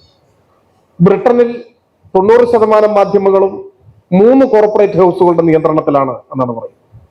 ലോകത്താകെ ഈ പ്രവണത ശക്തിപ്പെട്ടു വരുന്നുണ്ട്. ഇന്റർനെറ്റ് ചലനങ്ങളെല്ലാം നിയന്ത്രിക്കുന്ന സബ്മറൈൻ ഒപ്റ്റിക്കൽ ഫൈബർ കേബിൾ ശൃംഖലയുടെ 30% നമ്മുടെ ടാറ്റയുടെ കൈവശമാണ് എന്നാണ് പറയുന്നത്. ഇന്ത്യൻ ചലച്ചിത്ര രംഗമാകെ കൈപ്പിടിയിൽ ഒതുക്കാനാണ് റിലയൻസ് അവരുടെ പദ്ധതികൾ തയ്യാറാക്കിയിട്ടുള്ളത്. അപ്പൊ കുത്തകവൽക്കരണം ഒരു പ്രധാനപ്പെട്ട പ്രശ്നമാണ് പ്രധാന മാധ്യമങ്ങൾ. ആ കുത്തകവൽക്കരണം സ്വാഭാവികമായും രാഷ്ട്രീയ താല്പര്യങ്ങളുമായി ചേരുമ്പോൾ സത്യാനന്തര കാലത്തെ പ്രതീതി നിർമ്മാണം കുറെ കൂടി എളുപ്പത്തിൽ വേഗത്തിൽ നടക്കും എന്നാണ്. അതിന് നവമാധ്യമങ്ങളെയും ഉപയോഗിക്കും. അതിന് കുറ്റമറ്റ സംവിധാനങ്ങൾ അവർക്ക് സാധിക്കും. ചോദ്യം ഞാൻ മറന്നിട്ടില്ല, ഇടതുപക്ഷം ഈ നവമാധ്യമ സങ്കേതത്തെ എത്രമാത്രം വിജയകരമായി ഉപയോഗിച്ചു എന്നതാണ്. അത് വിജയകരമായി ഉപയോഗിച്ചു എന്ന് പറയാനാവില്ല. അതൊരു സ്വയം വിമർശനപരമായി പരിഗണിക്കേണ്ട ഒരു കാര്യമാണ്. 2 പ്രധാന കാര്യങ്ങളാണ് ചൂണ്ടിക്കാണിക്കാനുള്ളത്. ഒന്ന്, കോൺഗ്രസ് ആണെങ്കിലും BJP ആണെങ്കിലും അത് രണ്ടും തമ്മിലും താരതമ്യമില്ല. വൻതോതിലുള്ള നിക്ഷേപമാണ് ആ രംഗത്ത് വരുത്തിയിട്ടുള്ളത്. BJP രാജ്യവ്യാപകമായി സാമൂഹ്യ മാധ്യമങ്ങളിൽ ഇടപെടുന്ന ശൃംഖല ആയിരക്കണക്കിന് ആളുകളുടേതാണ്. അവരെല്ലാം ശമ്പളം പറ്റുന്നവരാണ്, ഒരു ജോലി ചെയ്യുകയാണ്, ഉയർന്ന ശമ്പളം പറ്റി ജോലി ചെയ്യുന്നവരാണ്. അപ്പോ വൻതോതിൽ മനുഷ്യവിഭവശേഷിയും പണവും ഈ രംഗത്തേക്ക് പമ്പ് ചെയ്തുകൊണ്ടാണ് പ്രവർത്തനം നടത്തുന്നത്. അതിനോട് ആ അർത്ഥത്തിൽ കേരളത്തിലെ കോൺഗ്രസ് അല്ലെങ്കിൽ ഇന്ത്യയിലെ കോൺഗ്രസിന് നേരിട്ട് ഏറ്റുമുട്ടാൻ പോലും കഴിയില്ല. എങ്കിലും അവരാൽ കഴിയുന്ന നിലയിൽ അവരും അതിൽ ശ്രമിക്കുന്നുണ്ട്. ഇടതുപക്ഷം ആ നിലയിൽ അതിനെ പരിഗണിച്ചിട്ടില്ല. ആ നിലയിൽ പരിഗണിച്ചിട്ടില്ല. ഇടതുപക്ഷ ആഭിമുഖ്യമുള്ള ധാരാളം ആളുകൾ സ്വന്തം നിലയിൽ ഇത് ഞങ്ങളുടെ ഒരു രാഷ്ട്രീയ ഉത്തരവാദിത്വമാണ് എന്ന് കരുതി നവമാധ്യമങ്ങളിൽ ഇടപെടുന്നുണ്ട്. അവര് ഫലപ്രദമായും ഭംഗിയായും ഇടപെടുന്നുണ്ട്. ചില ആളുകൾ ഇടതുപക്ഷക്കാരൊക്കെ ആയിരിക്കും ചിലപ്പോൾ പൂർണ്ണമായോ ഭാഗികമായോ, എന്നാൽ ഇടതുപക്ഷേതരമായ രീതിയിൽ ഇടപെടുന്നവരും ഉണ്ട്. അത് ഗുണമല്ല ഇടതുപക്ഷത്തിനുണ്ടാക്കുന്നത്, പലപ്പോഴും ഗുണത്തെക്കാളേറെ ദോഷമാണ്. അത് ഏതെങ്കിലും ഒരു തീരുമാനത്തിന്റെയോ ആഹ്വാനത്തിന്റെയോ ഭാഗമായിട്ടല്ല. അത്തരത്തിലുള്ള ഇടപെടലുകളെ ഞങ്ങൾ അംഗീകരിക്കുന്നുമില്ല, തള്ളിപ്പറയുകയാണ്. എന്നാൽ ഇടതുപക്ഷ രാഷ്ട്രീയം ഉയർത്തിപ്പിടിച്ചുകൊണ്ട് ഏറ്റവും അന്തസ്സുറ്റ നിലയിൽ ആ പ്ലാറ്റ്ഫോമിൽ അഭിപ്രായം പറയുകയും പ്രചരണം നടത്തുകയും ചെയ്യുന്ന ധാരാളം പേരുണ്ട്. അവരാരും 5 പൈസ പോലും പ്രതിഫലം പറ്റുന്നവരല്ല. അതൊരു രാഷ്ട്രീയ പ്രതിബദ്ധതയുടെ ഭാഗമായിട്ട് അവർ ഏറ്റെടുത്തിട്ടുള്ളൊരു കാര്യമാണ്. ഇപ്പൊ അങ്ങനെയാണ് ഇടതുപക്ഷത്തിന്റെ ഈ നവമാധ്യമ രംഗത്തെ പ്രവർത്തനം ഏതാണ്ട് ഒട്ടൊക്കെ നടന്നു പോകുന്നത് അങ്ങനെയാണ്. അതിനെ കുറെ കൂടി ഒരു സുസംഘടിതമാക്കി മാറ്റാൻ ഒരുപക്ഷെ കഴിഞ്ഞേക്കും. എങ്കിലും ഇന്ന് നമ്മുടെ രാജ്യത്ത് വർഗീയ വലതുപക്ഷ ശക്തികൾ ഈ രംഗത്തെ ഉപയോഗിക്കുന്ന രീതിയിൽ അതേ ശൈലിയിൽ ഉപയോഗിക്കാൻ ഇടതുപക്ഷത്തിന് സാധിക്കില്ല എന്നത് ഒരു വസ്തുതയുമാണ്. എല്ലാ ഇടതുപക്ഷ പ്രവർത്തകരും അതിൽ ഒരു രാഷ്ട്രീയ പ്രവർത്തനമായി കണ്ടുകൊണ്ട് ആ പ്ലാറ്റ്ഫോം ഉപയോഗപ്പെടുത്താൻ ശ്രമിക്കുക എന്നത് മാത്രമേ അതിൽ ഇപ്പോ നമുക്ക് പറയാൻ സാധിക്കൂ. ഈ സ്വരാജ് പറഞ്ഞ ഈ മുഖ്യധാരാ മാധ്യമ വിമർശനങ്ങളെ ഉൾക്കൊള്ളുന്ന ഒരാളാണ് ഞാൻ. അക്കാര്യത്തിൽ ഞാൻ പ്രവർത്തിച്ചുകൊണ്ടിരിക്കുന്ന മേഖല കുഴപ്പമറ്റതോ പൂർണ്ണമായും ശരിയായ ഒരു ദിശയിൽ സഞ്ചരിക്കുന്നതാണ് എന്നുള്ള അഭിപ്രായമൊന്നും എനിക്കില്ല. മുഖ്യധാരാ മാധ്യമങ്ങൾക്ക് അതിൻ്റെതായ വീഴ്ചകൾ അനുദിനം സംഭവിച്ചുകൊണ്ടിരിക്കുന്ന ഒരു സമൂഹത്തിലാണ് നമ്മൾ ജീവിച്ചുകൊണ്ടിരിക്കുന്നത് എന്നും എനിക്ക് അഭിപ്രായമുണ്ട്. ആ നിലപാടാണ് എൻ്റെത്. എന്നാൽ ഇവിടെ ഒരു പ്രശ്നം, 2016 ഇടതുപക്ഷ സർക്കാർ അധികാരത്തിൽ വന്നു. ഇപ്പൊ നമ്മൾ ഇരിക്കുന്നത് കഴിഞ്ഞ 8 വർഷമായിട്ട് 9 വർഷമായിട്ട് ഇടതുപക്ഷ സർക്കാരാണ് കേരളം ഭരിച്ചുകൊണ്ടിരിക്കുന്നത്. സ്വാഭാവികമായും മാധ്യമങ്ങളെ കുറിച്ച് നമ്മൾ എപ്പോഴും എന്താ പറയുക, മാധ്യമങ്ങൾ ഒരിക്കലും ഒരു സർക്കാരിന്റെയും എന്താ പറയാ വാഴ്ത്തുപാട്ടുകാരാവരുത്. നമ്മൾ ദേശീയ സർക്കാരിനെതിരെ ശക്തമായ വിമർശനങ്ങളല്ലേ ഉന്നയിക്കുന്നത്. കേരളത്തിലെ മാധ്യമങ്ങൾ ആ അർത്ഥത്തിൽ രാജ്യത്തെ മോദി സർക്കാരിനെതിരായിട്ട് നല്ല ശക്തമായ നിലപാടുകൾ എടുത്തിട്ടുള്ള മാധ്യമങ്ങൾ തന്നെയാണ്. ഭൂരിഭാഗം മാധ്യമങ്ങളും നല്ല രീതിയിൽ കഴിഞ്ഞ തെരഞ്ഞെടുപ്പ് കാലത്തൊക്കെ വളരെ ശക്തമായിട്ട് മോദി വിരുദ്ധ പൊസിഷൻസ് എടുത്തിട്ടുണ്ട്. എന്നാൽ ഇവിടെ സ്വാഭാവികമായിട്ടും സർക്കാരിനെതിരായി ഉണ്ടാകുന്ന വിമർശനത്തെ ഇടതുപക്ഷത്തിനെതിരായ വിമർശനമായി പലപ്പോഴും തെറ്റിദ്ധരിക്കപ്പെടുന്നുണ്ടോ എന്നൊരു ആകാംക്ഷ എനിക്കുണ്ട് ആ കാര്യത്തിൽ. ഇപ്പോ 2011-2016 കാലത്ത് ഉമ്മൻചാണ്ടി സർക്കാരിനോട് കേരളത്തിലെ മാധ്യമങ്ങളുടെ സമീപനം എന്തായിരുന്നു? 2011-16 ഉമ്മൻചാണ്ടി സർക്കാർ നേരിട്ട ഏറ്റവും പ്രധാനപ്പെട്ട 2 വിവാദങ്ങൾ എന്തൊക്കെയായിരുന്നു? ഒന്ന് ബാർക്കോഴയായിരുന്നു, 2 സോളാർ കേസായിരുന്നു. ഈ ബാർക്കോഴയും സോളാർ കേസും ചർച്ച ചെയ്യാത്തൊരു ദിവസം പോലും ഞാൻ പ്രവർത്തിച്ചിട്ടുള്ള ടെലിവിഷൻ ചാനൽ ഉണ്ടായിട്ടില്ല. ഏറ്റവും പ്രധാനമായ വിഷയങ്ങളെ കേരളത്തിൽ പ്രതിപക്ഷത്തെക്കാൾ ശക്തമായി ഉന്നയിച്ചത് ഇവിടുത്തെ മാധ്യമങ്ങളാണ് എന്നുള്ള അഭിപ്രായം എനിക്കുണ്ട്. ആ ചർച്ചകളിൽ വന്നിരുന്ന് വളരെ സജീവമായി ഇടതുപക്ഷത്തിന്റെ പ്രതിനിധികൾ പങ്കെടുത്തിട്ടുണ്ട്. 2011-16 കാലഘട്ടത്തിൽ ഈ ബാർക്കോഴയുമായി ബന്ധപ്പെട്ടും സോളാർ കേസുമായി ബന്ധപ്പെട്ടും ഞങ്ങൾ നിരന്തരം ചർച്ച ചെയ്തതിന്റെ ഭാഗമായി PRD തന്നുകൊണ്ടിരുന്ന പരസ്യം പിൻവലിച്ചിട്ടുണ്ട് ആ സർക്കാർ. പരസ്യം തരില്ല എന്ന് പറഞ്ഞു. തന്ന പരസ്യത്തിന് പൈസയും തരില്ല എന്ന് പറഞ്ഞു. ആ രീതിയിലുള്ള ആക്ഷൻസ് വരെ ഉണ്ടായിട്ടുണ്ട്. ആ കാലഘട്ടത്തിൽ അതാണ് നിലപാട്.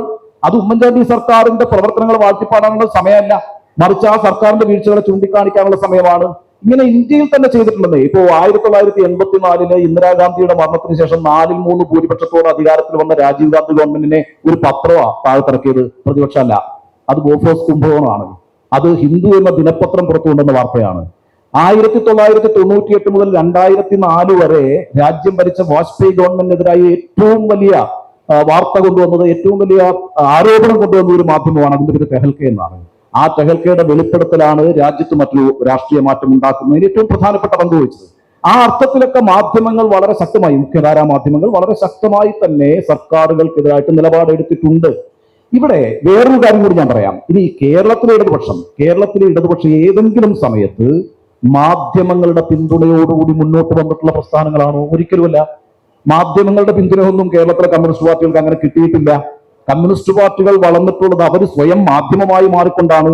ഇപ്പൊ തൊഴിലാളികൾക്ക് കൃഷിഭൂമി കർഷകന് എന്ന ഒറ്റ മുദ്രാവാക്യമാണെന്നേ കേരളത്തിൽ കമ്മ്യൂണിസ്റ്റ് പാർട്ടി അധികാരത്തിലെത്തിയത്? കൃഷിഭൂമി കർഷകർ ഒറ്റ മുദ്രാക്കിയ 2 വാക്കുകളേ ഉള്ളൂ. അങ്ങനെ ഒരു കമ്മ്യൂണിക്കേഷൻ നടത്തിയിട്ടുണ്ട് കമ്മ്യൂണിസ്റ്റ് പാർട്ടി. നിങ്ങൾ എന്നെ കമ്മ്യൂണിസ്റ്റ് ആക്കി എന്ന് പറയുന്ന KPAC-യുടെ നാടകമാണ് തിരുവിതാംകൂറിൽ വലിയ കമ്മ്യൂണിസ്റ്റ് മുന്നേറ്റം ഉണ്ടാക്കിയത്.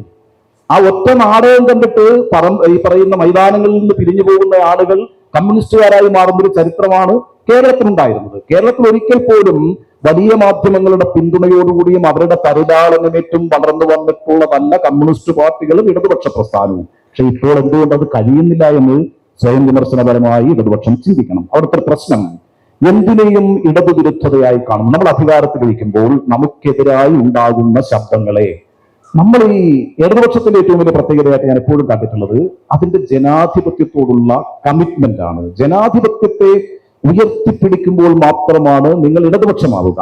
അപ്പൊ ആ ജനാധിപത്യത്തെ ഉയർത്തിപ്പിടിക്കുന്ന ഇടതുപക്ഷ പ്രസ്ഥാനങ്ങൾ മാധ്യമങ്ങളോട് സ്വീകരിക്കുന്ന സമീപനങ്ങളോട് എനിക്ക് വിമർശനമുണ്ട്. എന്തിനു വേദനം നിങ്ങൾ കുറ്റപ്പെടുന്ന ആരെയാണെന്നറിയാവോ? മാധ്യമങ്ങളെയാണ്. മാധ്യമങ്ങളുടെ പ്രശ്നം എന്താ? മാധ്യമങ്ങൾ വാർത്തയൊന്നും ഉത്പാദിപ്പിക്കുന്നില്ല കേട്ടോ.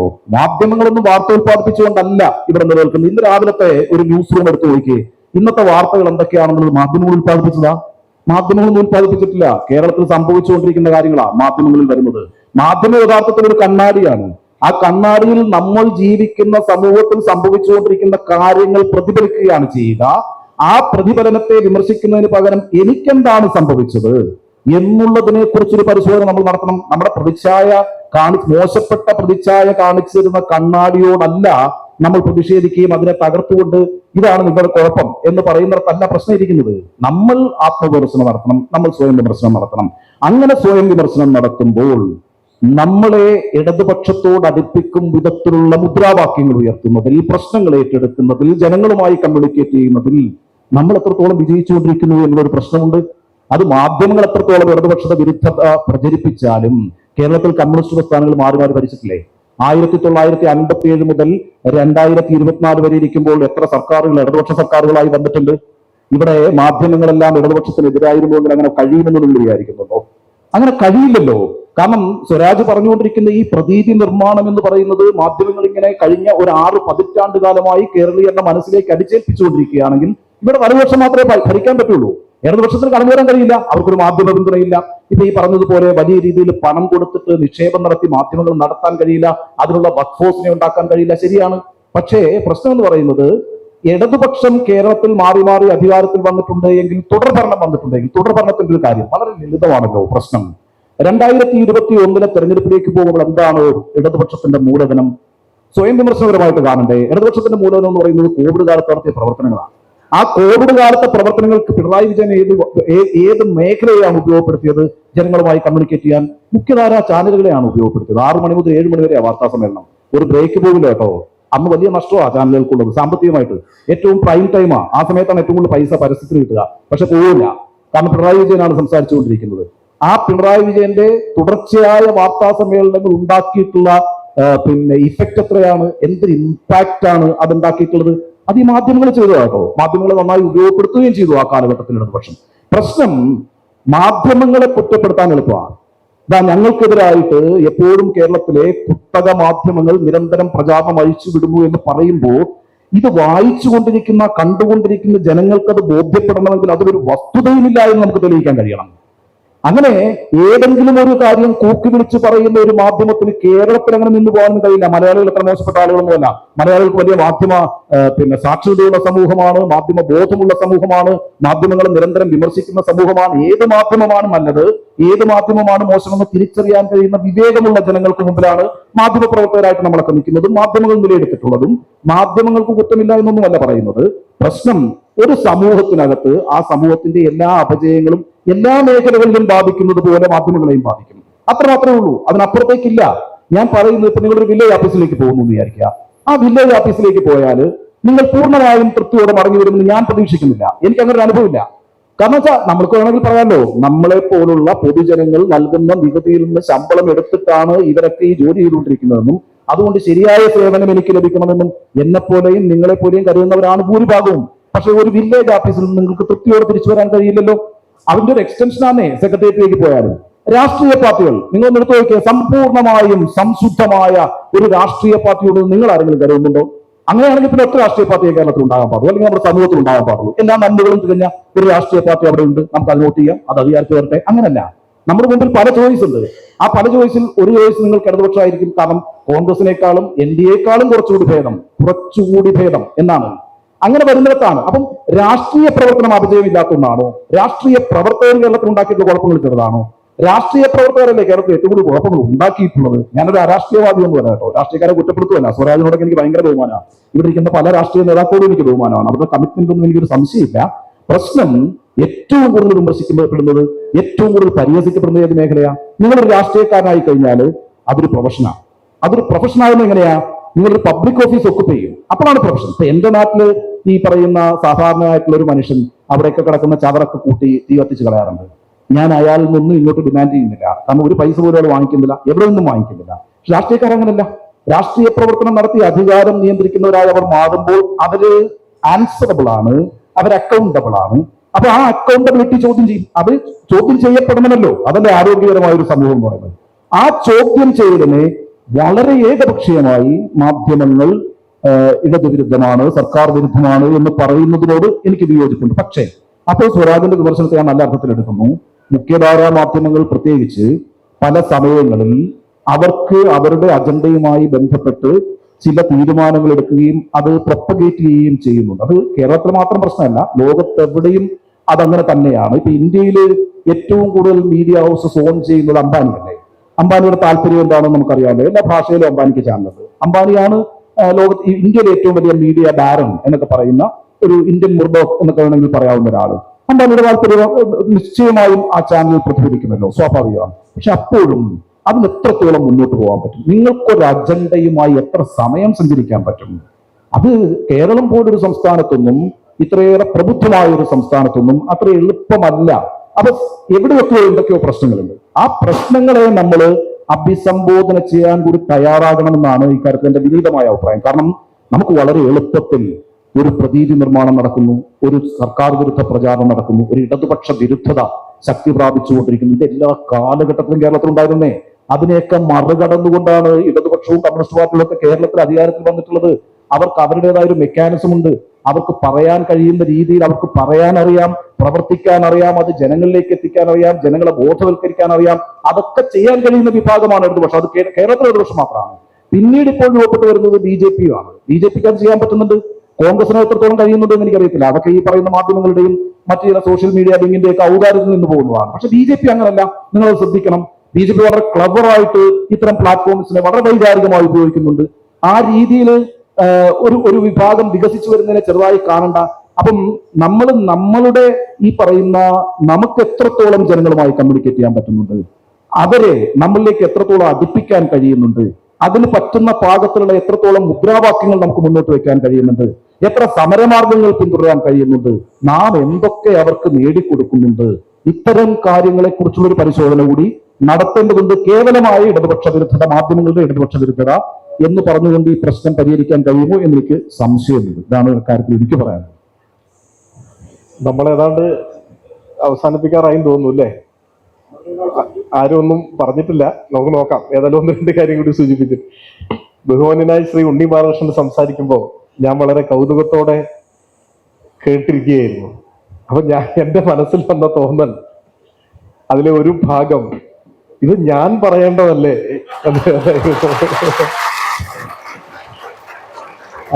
അദ്ദേഹം പറഞ്ഞൊരു ഭാഗം ഞാനല്ലേ പറയേണ്ടതെന്നാണ് എനിക്ക് തോന്നിയത്. അല്ല, പ്രശ്നം എന്താ അറിയാമോ സുരാജേ? നമ്മള് ഭാഗമായിരിക്കുന്ന ഒരു സംവിധാനത്തെ വിമർശിച്ചുകൂടാന്നൊന്നുമില്ലല്ലോ. എന്ന് മാത്രമല്ല, നമ്മൾ അങ്ങനെ വളരെ സംതൃപ്തിയോടുകൂടി എല്ലാം ഭംഗിയായി നടക്കുന്നു എന്ന് വന്നിട്ട് ഞാൻ ഇവിടെ നിന്ന് നിങ്ങളോട് പറയുന്നു എന്ന് ആലോചിച്ച് നോക്കി. കേരളത്തിലെ മാധ്യമങ്ങളെല്ലാം നല്ല ഗംഭീരാണ്. അവർക്ക് യാതൊരു അജണ്ടയുമില്ല, അവരാരും സ്വാധീനിക്കപ്പെടുന്നില്ല എന്നൊന്നും പറയാൻ പറ്റുന്ന തരത്തിലുള്ള വിഡ്ഢിത്തമുള്ള ഒരാളല്ല ഞാൻ. എനിക്ക് അതിനെ സംബന്ധിച്ച് വിമർശനങ്ങളുള്ള ആളാണ്. പക്ഷെ ഒരു മാധ്യമ പ്രവർത്തനാണ് കേട്ടോ. ഞാൻ എൻ്റെ ഒരു തൊഴിലിടം മാധ്യമ പ്രവർത്തനമാണ്, എൻ്റെ ഉപജീവന മാർഗം മാധ്യമ പ്രവർത്തനമാണ്. അതുകൊണ്ട് ഞാൻ പറഞ്ഞത്, ഒരു വില്ലേജ് ഓഫീസിലെ ക്ലർക്കുമായി ബന്ധപ്പെട്ടും ഒരു രാഷ്ട്രീയ പ്രതിനിധിയായി ബന്ധപ്പെട്ടും മാത്രമുള്ള വിമർശനമേ എന്നോടും പാടുന്നു. കാരണം അവർക്കൊക്കെ അപജയങ്ങളുണ്ട്, അവർക്കൊക്കെ പ്രശ്നങ്ങളുണ്ട്. അപ്പൊ നിങ്ങൾ എന്നെ തിരിച്ചുവിടുന്ന് പോകാൻ പാകത്തിൽ ബാക്കി വെക്കണം. പക്ഷേ ഞാനങ്ങനെ വന്ന് ഒരു അസത്യം പറഞ്ഞിട്ട് പോകാൻ തീരുമാനിച്ചിട്ടില്ല. അതുകൊണ്ടാണ് ഈ ന്യൂസ് റൂമിലെ കാര്യങ്ങളെല്ലാം വളരെ ഗംഭീരമായിട്ട് നടക്കുന്നു എന്ന് പറഞ്ഞ് വാദിക്കാനും അത് സമർത്ഥിക്കാനും വന്നിട്ടുള്ള ആളുമല്ല. അതിന്റെ വിമർശനങ്ങളെ സത്യസന്ധമായി ഉൾക്കൊള്ളാൻ തീരുമാനിച്ചു വന്നിട്ടുള്ള ആളുമാണ്. സാധാരണഗതിയിൽ ഞാൻ ഇത്തരം മാധ്യമ ചർച്ചകളിൽ പോകാതിരിക്കുന്നത് ഞാൻ ഭയന്നിട്ടാണ്. കാരണം വെച്ചാൽ എനിക്കെന്നെ ന്യായീകരിക്കാൻ കഴിയുന്ന സാഹചര്യങ്ങളില്ല. എനിക്കിപ്പം ചില കാര്യങ്ങളൊക്കെ മാധ്യമങ്ങൾ സമൂഹത്തിന് വേണ്ടി ചെയ്തിട്ടുള്ള കാര്യങ്ങളൊക്കെ പറയാൻ കഴിയുന്നുള്ളതല്ലാതെ നിലവിലുള്ള മാധ്യമ പ്രവർത്തനത്തെ സമ്പൂർണമായും അംഗീകരിച്ച് അത് വളരെ മഹത്താണെന്ന് സ്ഥാപിക്കാൻ ശ്രമിക്കുന്ന ഒരാളല്ല, അങ്ങനെ പറയുന്ന ഒരാളല്ല, അത് പറയാനുമല്ല ഞാൻ വന്നിട്ടുള്ളത്. വിമർശനം ഉൾക്കൊള്ളാൻ തയ്യാറാണ്. ഞാൻ ഉദ്ദേശിച്ചത് ഉണ്ണി ബാലകൃഷ്ണൻ പറഞ്ഞതിലെ ഒരു ഭാഗം, കേരളത്തിലെ കാലത്തും ഇങ്ങനെയുള്ള ആക്രമണങ്ങളൊക്കെ ഉണ്ടായിട്ടുണ്ട്. അതിനെ ഇടതുപക്ഷം നേരിട്ട് മുന്നോട്ട് വരികയാണ് ചെയ്തത്. ഇടതുപക്ഷത്തിന് ഈ കാര്യങ്ങളൊക്കെ ബോധ്യപ്പെടുത്താനുള്ള സംഘടനാപരമായ ശേഷിയുണ്ട്. അല്ലാതെ ഈ മാധ്യമങ്ങളുടെ പരിലാളന കൊണ്ടൊന്നുമല്ല കേരളത്തിൽ ഇടതുപക്ഷം വന്നിട്ടുള്ളതെന്ന് അദ്ദേഹം പറഞ്ഞു. അതാണ് ഞാൻ തമാശ രൂപേണ സൂചിപ്പിച്ചത്. ഇവിടെ ഏതാനും ചില കാര്യങ്ങൾ പ്രതികരിക്കുമ്പോൾ അതിന്റെ മുൻപായി എനിക്കൊരു കാര്യം വ്യക്തമാക്കാനുള്ളത്, മാധ്യമങ്ങളുടെ ചില പ്രവണതകളെ സംബന്ധിച്ചെല്ലാം വിമർശനം ഉന്നയിക്കുന്ന ഒരാളായതുകൊണ്ട് തന്നെ ഒരു മാധ്യമങ്ങളോട് എന്തോ ശത്രുതയുള്ള ഒരാളാണ് എന്നൊരു പ്രതീതി ഉണ്ടായിട്ടുണ്ട്. ഇല്ലെന്ന് മാത്രമല്ല, മാധ്യമ പ്രവർത്തനത്തെ ഏറ്റവും ആദരവോടുകൂടി കാണുന്ന ഒരാളാണ് വ്യക്തിപരമായി ഞാൻ. മാധ്യമ പ്രവർത്തനത്തിന് നമ്മുടെ സമൂഹത്തിൽ സവിശേഷമായ ഒരു ഇടമുണ്ടെന്നും മറ്റേതെങ്കിലും ഒരു ജോലിയെ പോലെയല്ല മാധ്യമ പ്രവർത്തനം എന്നും ഉറച്ചു വിശ്വസിക്കുന്ന ഒരാളാണ്. വലിയ ഉത്തരവാദിത്വങ്ങൾ നിർവഹിക്കാൻ നിയോഗിക്കപ്പെട്ട ഒരു വിഭാഗമാണ് മാധ്യമ പ്രവർത്തനം. ആ ആദരവും ബഹുമാനവും എപ്പോഴും ഉണ്ട്. ചില കാര്യങ്ങൾ വിയോജിക്കുമ്പോഴും തർക്കിക്കുമ്പോഴും ആ ആദരവുണ്ട്. പരാതി അർഹിക്കുന്ന ആദരവോടെ മാധ്യമ പ്രവർത്തനത്തെ കാണാൻ ആ രംഗത്തുള്ള ചിലർക്ക് കഴിയാതെ പോകുന്നുണ്ടോ എന്ന വിമർശനമാണ്, അല്ലെങ്കിൽ പരാതിയാണ് പലപ്പോഴും ഉണ്ടായിട്ടുള്ളത്. ഇവിടെ ഞാൻ പറഞ്ഞ കാര്യങ്ങളോട് പ്രതികരിച്ചുകൊണ്ട് സൂചിപ്പിക്കാനുള്ളത്, കേരളത്തിൽ ഇടതുപക്ഷത്തിനെതിരായി ചരിത്രത്തിലുടനീളമുള്ള മാധ്യമങ്ങളുടെ നിരന്തരമായ ആക്രമണത്തെ ഇടതുപക്ഷം നേരിട്ടത് ഈ കാര്യം തുറന്നു കാട്ടിക്കൊണ്ടാണ്, ആ കാര്യം തുറന്നു പറഞ്ഞുകൊണ്ടാണ്. ഒരർത്ഥത്തിൽ ഞാനിവിടെ സംസാരിക്കുമ്പോഴും ഞാൻ ലക്ഷ്യമിടുന്നതാണ്. ഇപ്പോ കഴിഞ്ഞ തെരഞ്ഞെടുപ്പിൽ ഇടതുപക്ഷം കേരളത്തിൽ ജയിച്ചു. ഗവൺമെന്റിനെതിരെ മാധ്യമങ്ങളുടെ നേതൃത്വത്തിൽ നടന്നിട്ടുള്ള കടുത്ത വിമർശനങ്ങളുടേതായ ഒരു കാലം ഓർത്താൽ അത്ര എളുപ്പമല്ല ആ ജയം. അപ്പൊ ജനങ്ങളുടെ ഇടയിൽ ശരിയായ വസ്തുതകൾ ബോധ്യപ്പെടുത്താൻ ഇടതുപക്ഷം നടത്തിയ പരിശ്രമത്തിന്റെ കൂടി ഫലമായിട്ടാണ് ആ വിജയം ഉണ്ടായത്. അത് തുടർന്നു പോകുന്ന ഒരു കാര്യമാണ്. മാധ്യമങ്ങളെ സംബന്ധിച്ച വിമർശനം എന്താണ്? വിമർശനം ഗവൺമെന്റിനെ വിമർശിക്കുന്നു എന്നതേ അല്ല, സർക്കാരിനെ വിമർശിക്കണം. ഏത് സർക്കാരിനെയും. ജനാധിപത്യത്തിൽ വിമർശനം അനിവാര്യമായ ഒന്നാണ്. നിങ്ങൾ ഞങ്ങളെ വിമർശിച്ചില്ലെങ്കിൽ ഞങ്ങൾക്ക് പെശക് പറ്റാനുള്ള സാധ്യത കൂടുതലാണ്. ഒരു പെശകും പറ്റാത്ത ഒരു വിഭാഗമാണ് ഇടതുപക്ഷം എന്ന് ഒരിക്കലും പറഞ്ഞിട്ടില്ല. ലെനിൻ തന്നെ കമ്മ്യൂണിസ്റ്റുകാരെ കുറിച്ച് പറഞ്ഞ വിഖ്യാതമായ ഒരു വാചകമുണ്ട്. അദ്ദേഹം പറഞ്ഞത് ഞങ്ങൾക്ക് തെറ്റുപറ്റും എന്ന് തന്നെയാണ്. തെറ്റുപറ്റാത്തവരായി രണ്ട് കൂട്ടർ മാത്രമേ ഉള്ളൂ: ഗർഭസ്ഥ ശിശുക്കളും ശ്മശാനത്തിലെ ശവശരീരങ്ങളും. ജീവിച്ചിരിക്കുന്ന സകലർക്കും തെറ്റുപറ്റും. അതുകൊണ്ട് നമുക്കൊക്കെ തെറ്റുപറ്റാം. അത് വിമർശിച്ചുകൊണ്ടിരിക്കണം. ആ വിമർശനങ്ങളെ സ്വീകരിക്കണം. തർക്കം എവിടെയാണ്? ഞാൻ ചില ഉദാഹരണങ്ങളിലൂടെ വ്യക്തമാക്കാൻ ആഗ്രഹിക്കുക. ഈ ഗവൺമെന്റിന്റെ വ്യവസായ വകുപ്പ് ഒരു വലിയ പദ്ധതി ആവിഷ്കരിച്ചു. സംരംഭകത്വ വർഷം അതായിരുന്നു. ചെറുകിട സംരംഭങ്ങൾ, ആ സംരംഭങ്ങൾ 1,00,000 എണ്ണം കേരളത്തിൽ സ്ഥാപിക്കണമെന്ന് ലക്ഷ്യം വെച്ചു. അത്ഭുതകരമായിരുന്നു അതിന്റെ റിസൾട്ട്. 1,30,000-ഓളം, കൃത്യകണക്കിപ്പോ എനിക്കില്ല, അതിലും കൂടിയെന്ന് തോന്നുന്നു, ചെറുകിട സംരംഭങ്ങൾ യാഥാർത്ഥ്യമായി കേരളത്തിൽ. ലക്ഷ്യം വെച്ചു. 1,4 ലക്ഷത്തിന് മുകളിൽ യാഥാർത്ഥ്യമായി. എന്തൊരു വലിയ നേട്ടമാണ് നമുക്കുണ്ടായത്. കേരളത്തിലെ ഒരു ടെലിവിഷൻ ചാനൽ അന്ന് ഈ മഹത്തായ നേട്ടത്തെ ലക്ഷണമൊത്ത കള്ളം എന്നൊരു തലക്കെട്ട് കൊടുത്തു. അങ്ങയുടെ ചാനലല്ല, തെറ്റിദ്ധാരണ എഴുതി പറയും. ലക്ഷണമൊത്ത കള്ളം എന്ന് പറഞ്ഞു. തുടർന്നുള്ള ദിവസങ്ങളിൽ ഈ കാര്യം കളവാണ് എന്ന് തെളിയിക്കാൻ വേണ്ടി ആ മാധ്യമം വലിയ പരിശ്രമം നടത്തി. അവർ പറഞ്ഞു 15%-ഓളമോ എത്രയോ ശതമാനം പൂട്ടും. ഇന്ത്യയിൽ ദേശീയ ശരാശരി 1,00,000 സംരംഭങ്ങൾ തുടങ്ങുമ്പോൾ ചുരുങ്ങിയത് 30% കൂട്ടുന്നതാണ്. അതങ്ങനെയാണ്. അത് വെച്ച് നോക്കിയാൽ പോലും ലക്ഷത്തിൽ കൂടുതലുണ്ട് ഇവിടെ പ്രവർത്തിക്കുന്നുണ്ട്. പിന്നെ ഒന്ന്, ഞാൻ അങ്ങനെ സമയം ഒരുപാട് എടുക്കുന്നില്ല. ഞാൻ ഇത് പറയുമ്പോ ഇതേ സമയത്ത് കേരളത്തിൽ ലക്ഷണമൊത്ത കള്ളം എന്ന തലക്കെട്ടോടുകൂടി സംരംഭകത്വ വർഷം പരാജയമായിരുന്നു എന്ന് സ്ഥാപിക്കാൻ ഭയങ്കരമായി വാശിയോടെ ആക്രോശം നടത്തിക്കൊണ്ടിരിക്കുന്ന ഏതാണ്ട് അതേ സമയത്ത് അതേ ചാനലിന്റെ ഇംഗ്ലീഷ് ഓൺലൈൻ എഡിഷൻ തമിഴ്നാട്ടിലെ കാങ്കയത്തെ ചില സവിശേഷ സാഹചര്യങ്ങളെ കുറിച്ച് ഗവേഷണാത്മകമായ ഒരു നീണ്ട ലേഖനം പ്രസിദ്ധീകരിച്ചു. അതെന്താണെന്നറിയോ? തമിഴ്നാട്ടിലെ തിരുപ്പൂരടുത്ത് കാങ്കയം എന്ന് പറയുന്ന സ്ഥലത്ത് കൊപ്ര അധിഷ്ഠിത വ്യവസായം കഴിഞ്ഞ വർഷങ്ങളിൽ ഗംഭീരമായി വളർന്നു വന്നു. കേരളത്തിൽ നിന്ന് അവർ കൊപ്ര വാങ്ങിക്കൊണ്ടു പോവാണ്. അവിടെ എല്ലാം വൻകിട മില്ലുകൾ, 100 കണക്കിന് മില്ലുകൾ അവിടെ ഈ കൊപ്ര ആട്ടി വെളിച്ചെണ്ണയാക്കും. എന്നിട്ട് അത് പാക്കറ്റിലാക്കി കേരളത്തിൽ വിൽക്കും. ഇന്ത്യയിലെ വെളിച്ചെണ്ണ വ്യാപാരത്തിന്റെ കേന്ദ്രമായി കാങ്കയം മാറി. എന്നാൽ കാങ്കയത്തെ ഈ വെളിച്ചെണ്ണ വ്യവസായം തകർച്ചയെ നേരിട്ടതിനെ കുറിച്ചാണ് ഈ ആർട്ടിക്കിൾ. വളരെ പഠനാർഹമായ ഒരു ആർട്ടിക്കിളാണ്. നല്ല ഗവേഷണം നടത്തിയിട്ടുണ്ട്. എന്നിട്ട് ആ ലേഖകൻ ചൂണ്ടിക്കാണിക്കുന്നു, അവിടെ ഒരു വലിയ മില്ലിന്റെ ഉടമ ആത്മഹത്യ ചെയ്തു. മില്ലുകൾ അടച്ചുപൂട്ടി. വലിയ പട്ടിണിയിലായി തൊഴിലാളികൾ. എന്തുകൊണ്ട് ഇങ്ങനെ സംഭവിച്ചു? ആ ലേഖകൻ കൃത്യമായി ചൂണ്ടിക്കാണിക്കുകയാണ്, കേരളത്തിൽ വ്യവസായ സംരംഭകത്വ വർഷത്തിന്റെ ഭാഗമായി 3000-ഓളം വരുന്ന ചെറുകിട ഓയിൽ മില്ലുകൾ എന്ന് വെച്ചാൽ ഒരു ചെറിയ മുറിയിൽ സ്ഥാപിക്കാൻ പറ്റുന്ന 1 ലക്ഷം, 2 ലക്ഷം, 3 ലക്ഷം ഒക്കെ വിലയുള്ള ചെറിയ മൈക്രോ മെഷീൻ സ്ഥാപിച്ച് 3000-ലധികം വരുന്ന ഓയിൽ മില്ലുകൾ കേരളത്തിൽ ആരംഭിച്ചു. ഇവിടെ ശുദ്ധമായ വെളിച്ചെണ്ണ ഉൽപ്പാദിപ്പിക്കാൻ തുടങ്ങി. വ്യവസായ സംരംഭകത്വത്തിന്റെ ഭാഗമായി വലിയ വിജയമായതിനെ തുടർന്ന് കാങ്ങയത്തെ വെളിച്ചെണ്ണ വാങ്ങാൻ ആളില്ലാതെ തമിഴ്നാട്ടിലെ ഒരു പ്രദേശമാകെ പട്ടിണിയിലായി. അവിടെ മില്ലുകൾ അടച്ചുപൂട്ടി. മില്ലുടമ ആത്മഹത്യ ചെയ്തു. നിങ്ങൾ ആലോചിച്ച് നോക്കൂ. ഒരേ സമയം കേരളത്തിലെ ഒരു പ്രധാനപ്പെട്ട ടെലിവിഷൻ ചാനൽ ലക്ഷണമൊത്ത കള്ളം എന്ന് കേരളത്തിലെ വ്യവസായ സംരംഭകത്വ വർഷത്തെ അധിക്ഷേപിക്കുമ്പോൾ അതേ ചാനലിന്റെ ഇംഗ്ലീഷ് ഓൺലൈൻ എഡിഷൻ വ്യവസായ സംരംഭകത്വം വലിയ വിജയമായെന്നും അതിനെ തുടർന്ന് തമിഴ്നാട്ടിൽ ഇങ്ങനെ ഒരു സംഭവം ഉണ്ടായി എന്നും എഴുതുകയാണ്. ഇതിനെ നിങ്ങൾ എന്ത് വിമർശനത്തിന്റെ പട്ടികയിലാണ് പെടുത്തുക? ഇതാണ് കേരളത്തിലെ മാധ്യമങ്ങൾ പിന്തുടരുന്ന ഒരു പൊതുരീതി. ഉദാഹരണങ്ങൾ 100 എണ്ണം നമുക്ക് പറയാൻ സാധിക്കും. ഇടതുപക്ഷത്തിനെതിരായ ആക്രമണം ഗവൺമെന്റിനെതിരായ വിമർശനമല്ല. അതിൽ ഇപ്പൊ ഞാൻ ഈ സദസ്സിനോട് തന്നെ ചോദിക്കാം,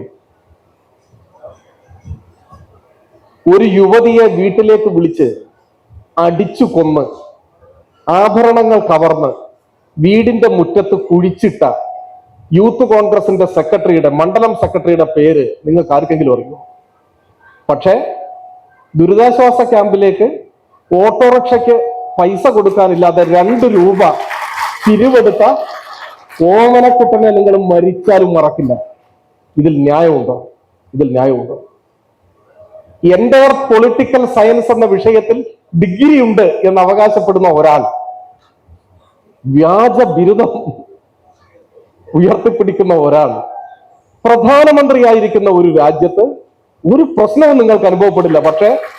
പക്ഷേ ഒരു താൽക്കാലിക ജോലിക്ക് ഒരു വ്യാജ തൊഴിൽ പരിചയ സർട്ടിഫിക്കറ്റ് ഉണ്ടാക്കിയെന്ന ആരോപണം നേരിട്ട ആളെ നിങ്ങൾ മരിച്ചാലും വെറുതെ വിടില്ല. നിങ്ങൾ ADM സംശയകരമായ സാഹചര്യത്തിൽ ആത്മഹത്യ ചെയ്താൽ ആഴ്ചകൾ നീണ്ടുനിന്ന ചർച്ച നടത്തും. എന്നാൽ കൃത്യമായ സൂയിസൈഡ് നോട്ട് എഴുതി തട്ടിപ്പും വഞ്ചനയും കൈക്കൂലിയും തെളിയിക്കപ്പെട്ട അച്ഛന്റെയും മകന്റെയും മരണം സാധാരണ മരണമായിട്ട് മാറും. ഇതൊക്കെ മുന്നിൽ നിൽക്കുകയല്ലേ? ഞാൻ പറയുന്നത് ഇത് ജനങ്ങൾ തിരിച്ചറിയുന്നുണ്ട്. ഞാനിത് മാധ്യമങ്ങൾക്കെതിരായ ആക്രമണമായിട്ടല്ല. ഇങ്ങനെ തന്നെ ചെയ്യണം മാധ്യമങ്ങൾ. എന്തുകൊണ്ടാണ്? ഇല്ലെങ്കിൽ മാധ്യമങ്ങൾക്കെതിരെ ഞങ്ങൾ വിമർശനം ഉയർത്തുമ്പോൾ ജനം പറയും, അല്ല, മാധ്യമങ്ങളുടെ വിമർശനമൊക്കെ ഗൗരവമുള്ളതാണ്, നിങ്ങൾ ഈ പറയും പോലെയല്ല. പക്ഷെ ഇങ്ങനെയുള്ള ഉദാഹരണങ്ങൾ വരുമ്പോൾ ജനങ്ങൾ അത് ശരിയായിട്ട് തിരിച്ചറിയുകയും ചെയ്യും. ഞാൻ കൂടുതൽ ദീർഘിപ്പിക്കുന്നില്ല. ഇപ്പൊ നോക്കട്ടെ, 8 വർഷമായി കേരളത്തിൽ ഇടതുപക്ഷം ഭരിക്കുകയാണ്. 8 കൊല്ലമായി.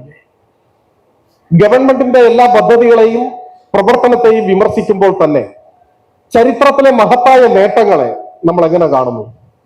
അത് ജനം അറിയേണ്ടതില്ലേ? ഇംഗ്ലണ്ടിലെ ഗാർഡിയൻ ദിനപത്രം കേരളത്തിൽ ഇന്റർനെറ്റ് ഡിവൈഡ് ഇല്ലാതാക്കുന്ന ഭരണ നടപടിയെക്കുറിച്ച് മുക്തകണ്ഠം പ്രശംസിച്ചുകൊണ്ട് പറയുന്നു, ബ്രിട്ടീഷ് പ്രധാനമന്ത്രിയോട് നിങ്ങൾ ഈ കാര്യത്തിൽ കേരളത്തെ മാതൃകയാക്കൂ. പറയുന്നത് ഗാർഡിയൻ ദിനപത്രം പറയുന്നു, ബ്രിട്ടനിലെ പത്രം പറയുന്നു, ബ്രിട്ടീഷ് പ്രധാനമന്ത്രിയോട് നിങ്ങൾ കേരളത്തെ മാതൃകയാക്കൂ. രാഷ്ട്രീയത്തിനപ്പുറം, കക്ഷി രാഷ്ട്രീയത്തിനപ്പുറം നമുക്കതൊരു അഭിമാനകരമായ നേട്ടമല്ലേ?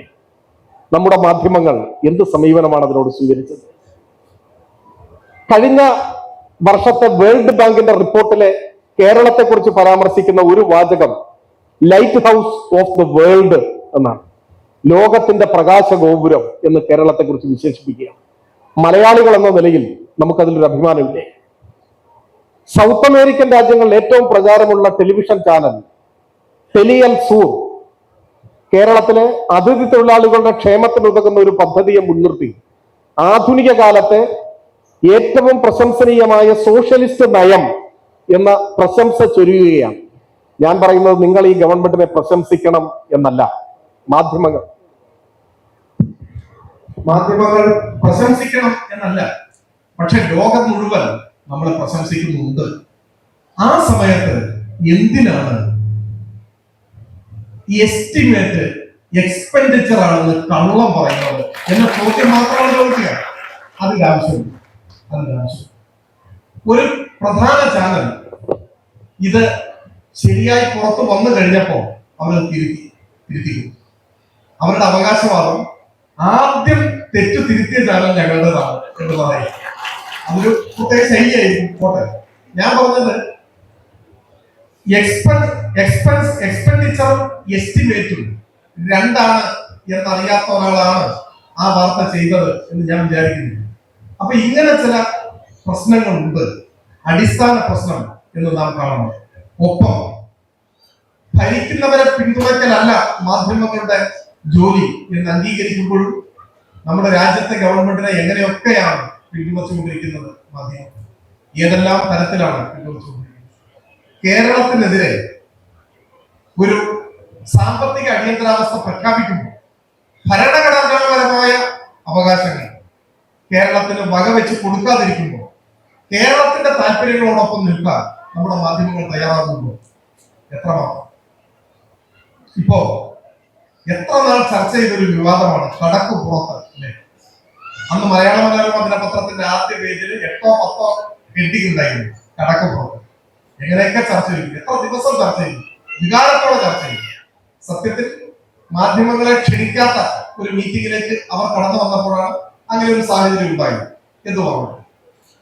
ഇപ്പൊ കേന്ദ്രമന്ത്രി ഇംഗ്ലീഷിൽ അതേ കാര്യം പറഞ്ഞു.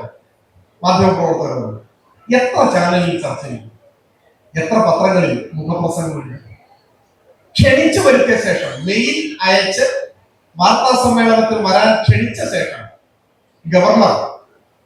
ഗവർണർക്ക് വിമർശിക്കുന്ന മാധ്യമങ്ങളെ ആട്ടി പുറത്താക്കിയല്ലോ. ക്ഷണിച്ചു വരുത്തി, അത് മെയിൽ അയച്ചു വരുത്തി, എന്നിട്ട് ആട്ടി പുറത്താക്കിയല്ലോ. എത്ര മാധ്യമങ്ങൾ ഗവർണറുടെ ജനാധിപത്യ വിരുദ്ധ നടപടിയെ സംബന്ധിച്ച് വിമർശനം ഉന്നയിച്ചു. ഞാൻ ഇത്രയും കാര്യങ്ങൾ ഇവിടെ പറഞ്ഞത് ഇതുപോലെ ഒരു രാഷ്ട്രീയ ലക്ഷ്യത്തോടു കൂടിയുള്ള ബോധവൽക്കരണത്തിന്റെ ഭാഗമാണ്. ഇങ്ങനെയൊക്കെയാണ് മാധ്യമങ്ങൾ പ്രവർത്തിച്ചുകൊണ്ടിരിക്കുന്നത്. ഇത് ശരിയായി തിരിച്ചറിഞ്ഞുകൊണ്ട് മാധ്യമ പ്രചരണങ്ങളിൽ ഒരു ജാഗ്രത വേണം എന്ന് ഓർമ്മപ്പെടുത്തലാണ് ഞാനിത് പറയുമ്പോഴും ആവർത്തിച്ച് പറയാൻ ആഗ്രഹിക്കുന്ന കാര്യം. മാധ്യമങ്ങളുടെ സാങ്കത്യത്തെ, അവരുടെ ജനാധിപത്യത്തിലെ ഇടത്തെ ഒരിക്കലും കുറച്ചു കാണുന്ന ഒരാളെ അല്ല. മാധ്യമ വിമർശനങ്ങൾ പലതിനും മറുപടി പറയുന്നുണ്ടാവും, പക്ഷെ മാധ്യമ വിമർശനങ്ങൾ ശക്തമായി ഉയർന്നു വരേണ്ടതാണ്, നിരന്തരം വിമർശിക്കേണ്ടതാണ്. അത് ഏതെങ്കിലും ഒരു ഗവൺമെന്റിനെ മാത്രം, പ്രത്യേകിച്ച് ജനാധിപത്യം വലിയ വെല്ലുവിളി നേരിടുമ്പോൾ ഇന്ത്യൻ ഗവൺമെന്റിനെ കാണാതിരുന്നു കൂടാ. അതാണ് ഞാൻ നേരത്തെ 2 മാധ്യമങ്ങളെ സംബന്ധിച്ച് പറഞ്ഞത്.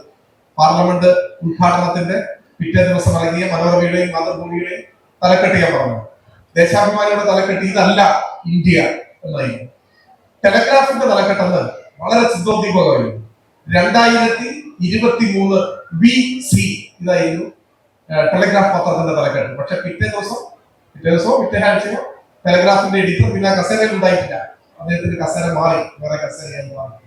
എന്ന് നമുക്കറിയാം. ഇത്തരത്തിലുള്ള പല സമ്മർദ്ദങ്ങളും പ്രശ്നങ്ങളും എല്ലാം മാധ്യമങ്ങൾ നേരിടുന്നതാണ്. നമ്മുടെ മുൻപിൽ ഇപ്പോൾ ഒരു സംവാദത്തിൽ ഒരു മാധ്യമ പ്രവർത്തകനായിരിക്കും ഇരിക്കുന്നതാണ്. ആ മാധ്യമ പ്രവർത്തകൻ ആ മാധ്യമ സ്ഥാപനത്തിന് ഒരു മാധ്യമ പ്രവർത്തകനാണ്. അപ്പോ ആ പരിമിതികളും സാധ്യതകളുമെല്ലാം ആ അളവിൽ തന്നെയാണ് നമ്മളെല്ലാം മനസ്സിലാക്കുകയും തിരിച്ചറിയുകയും ചെയ്യുന്നത്.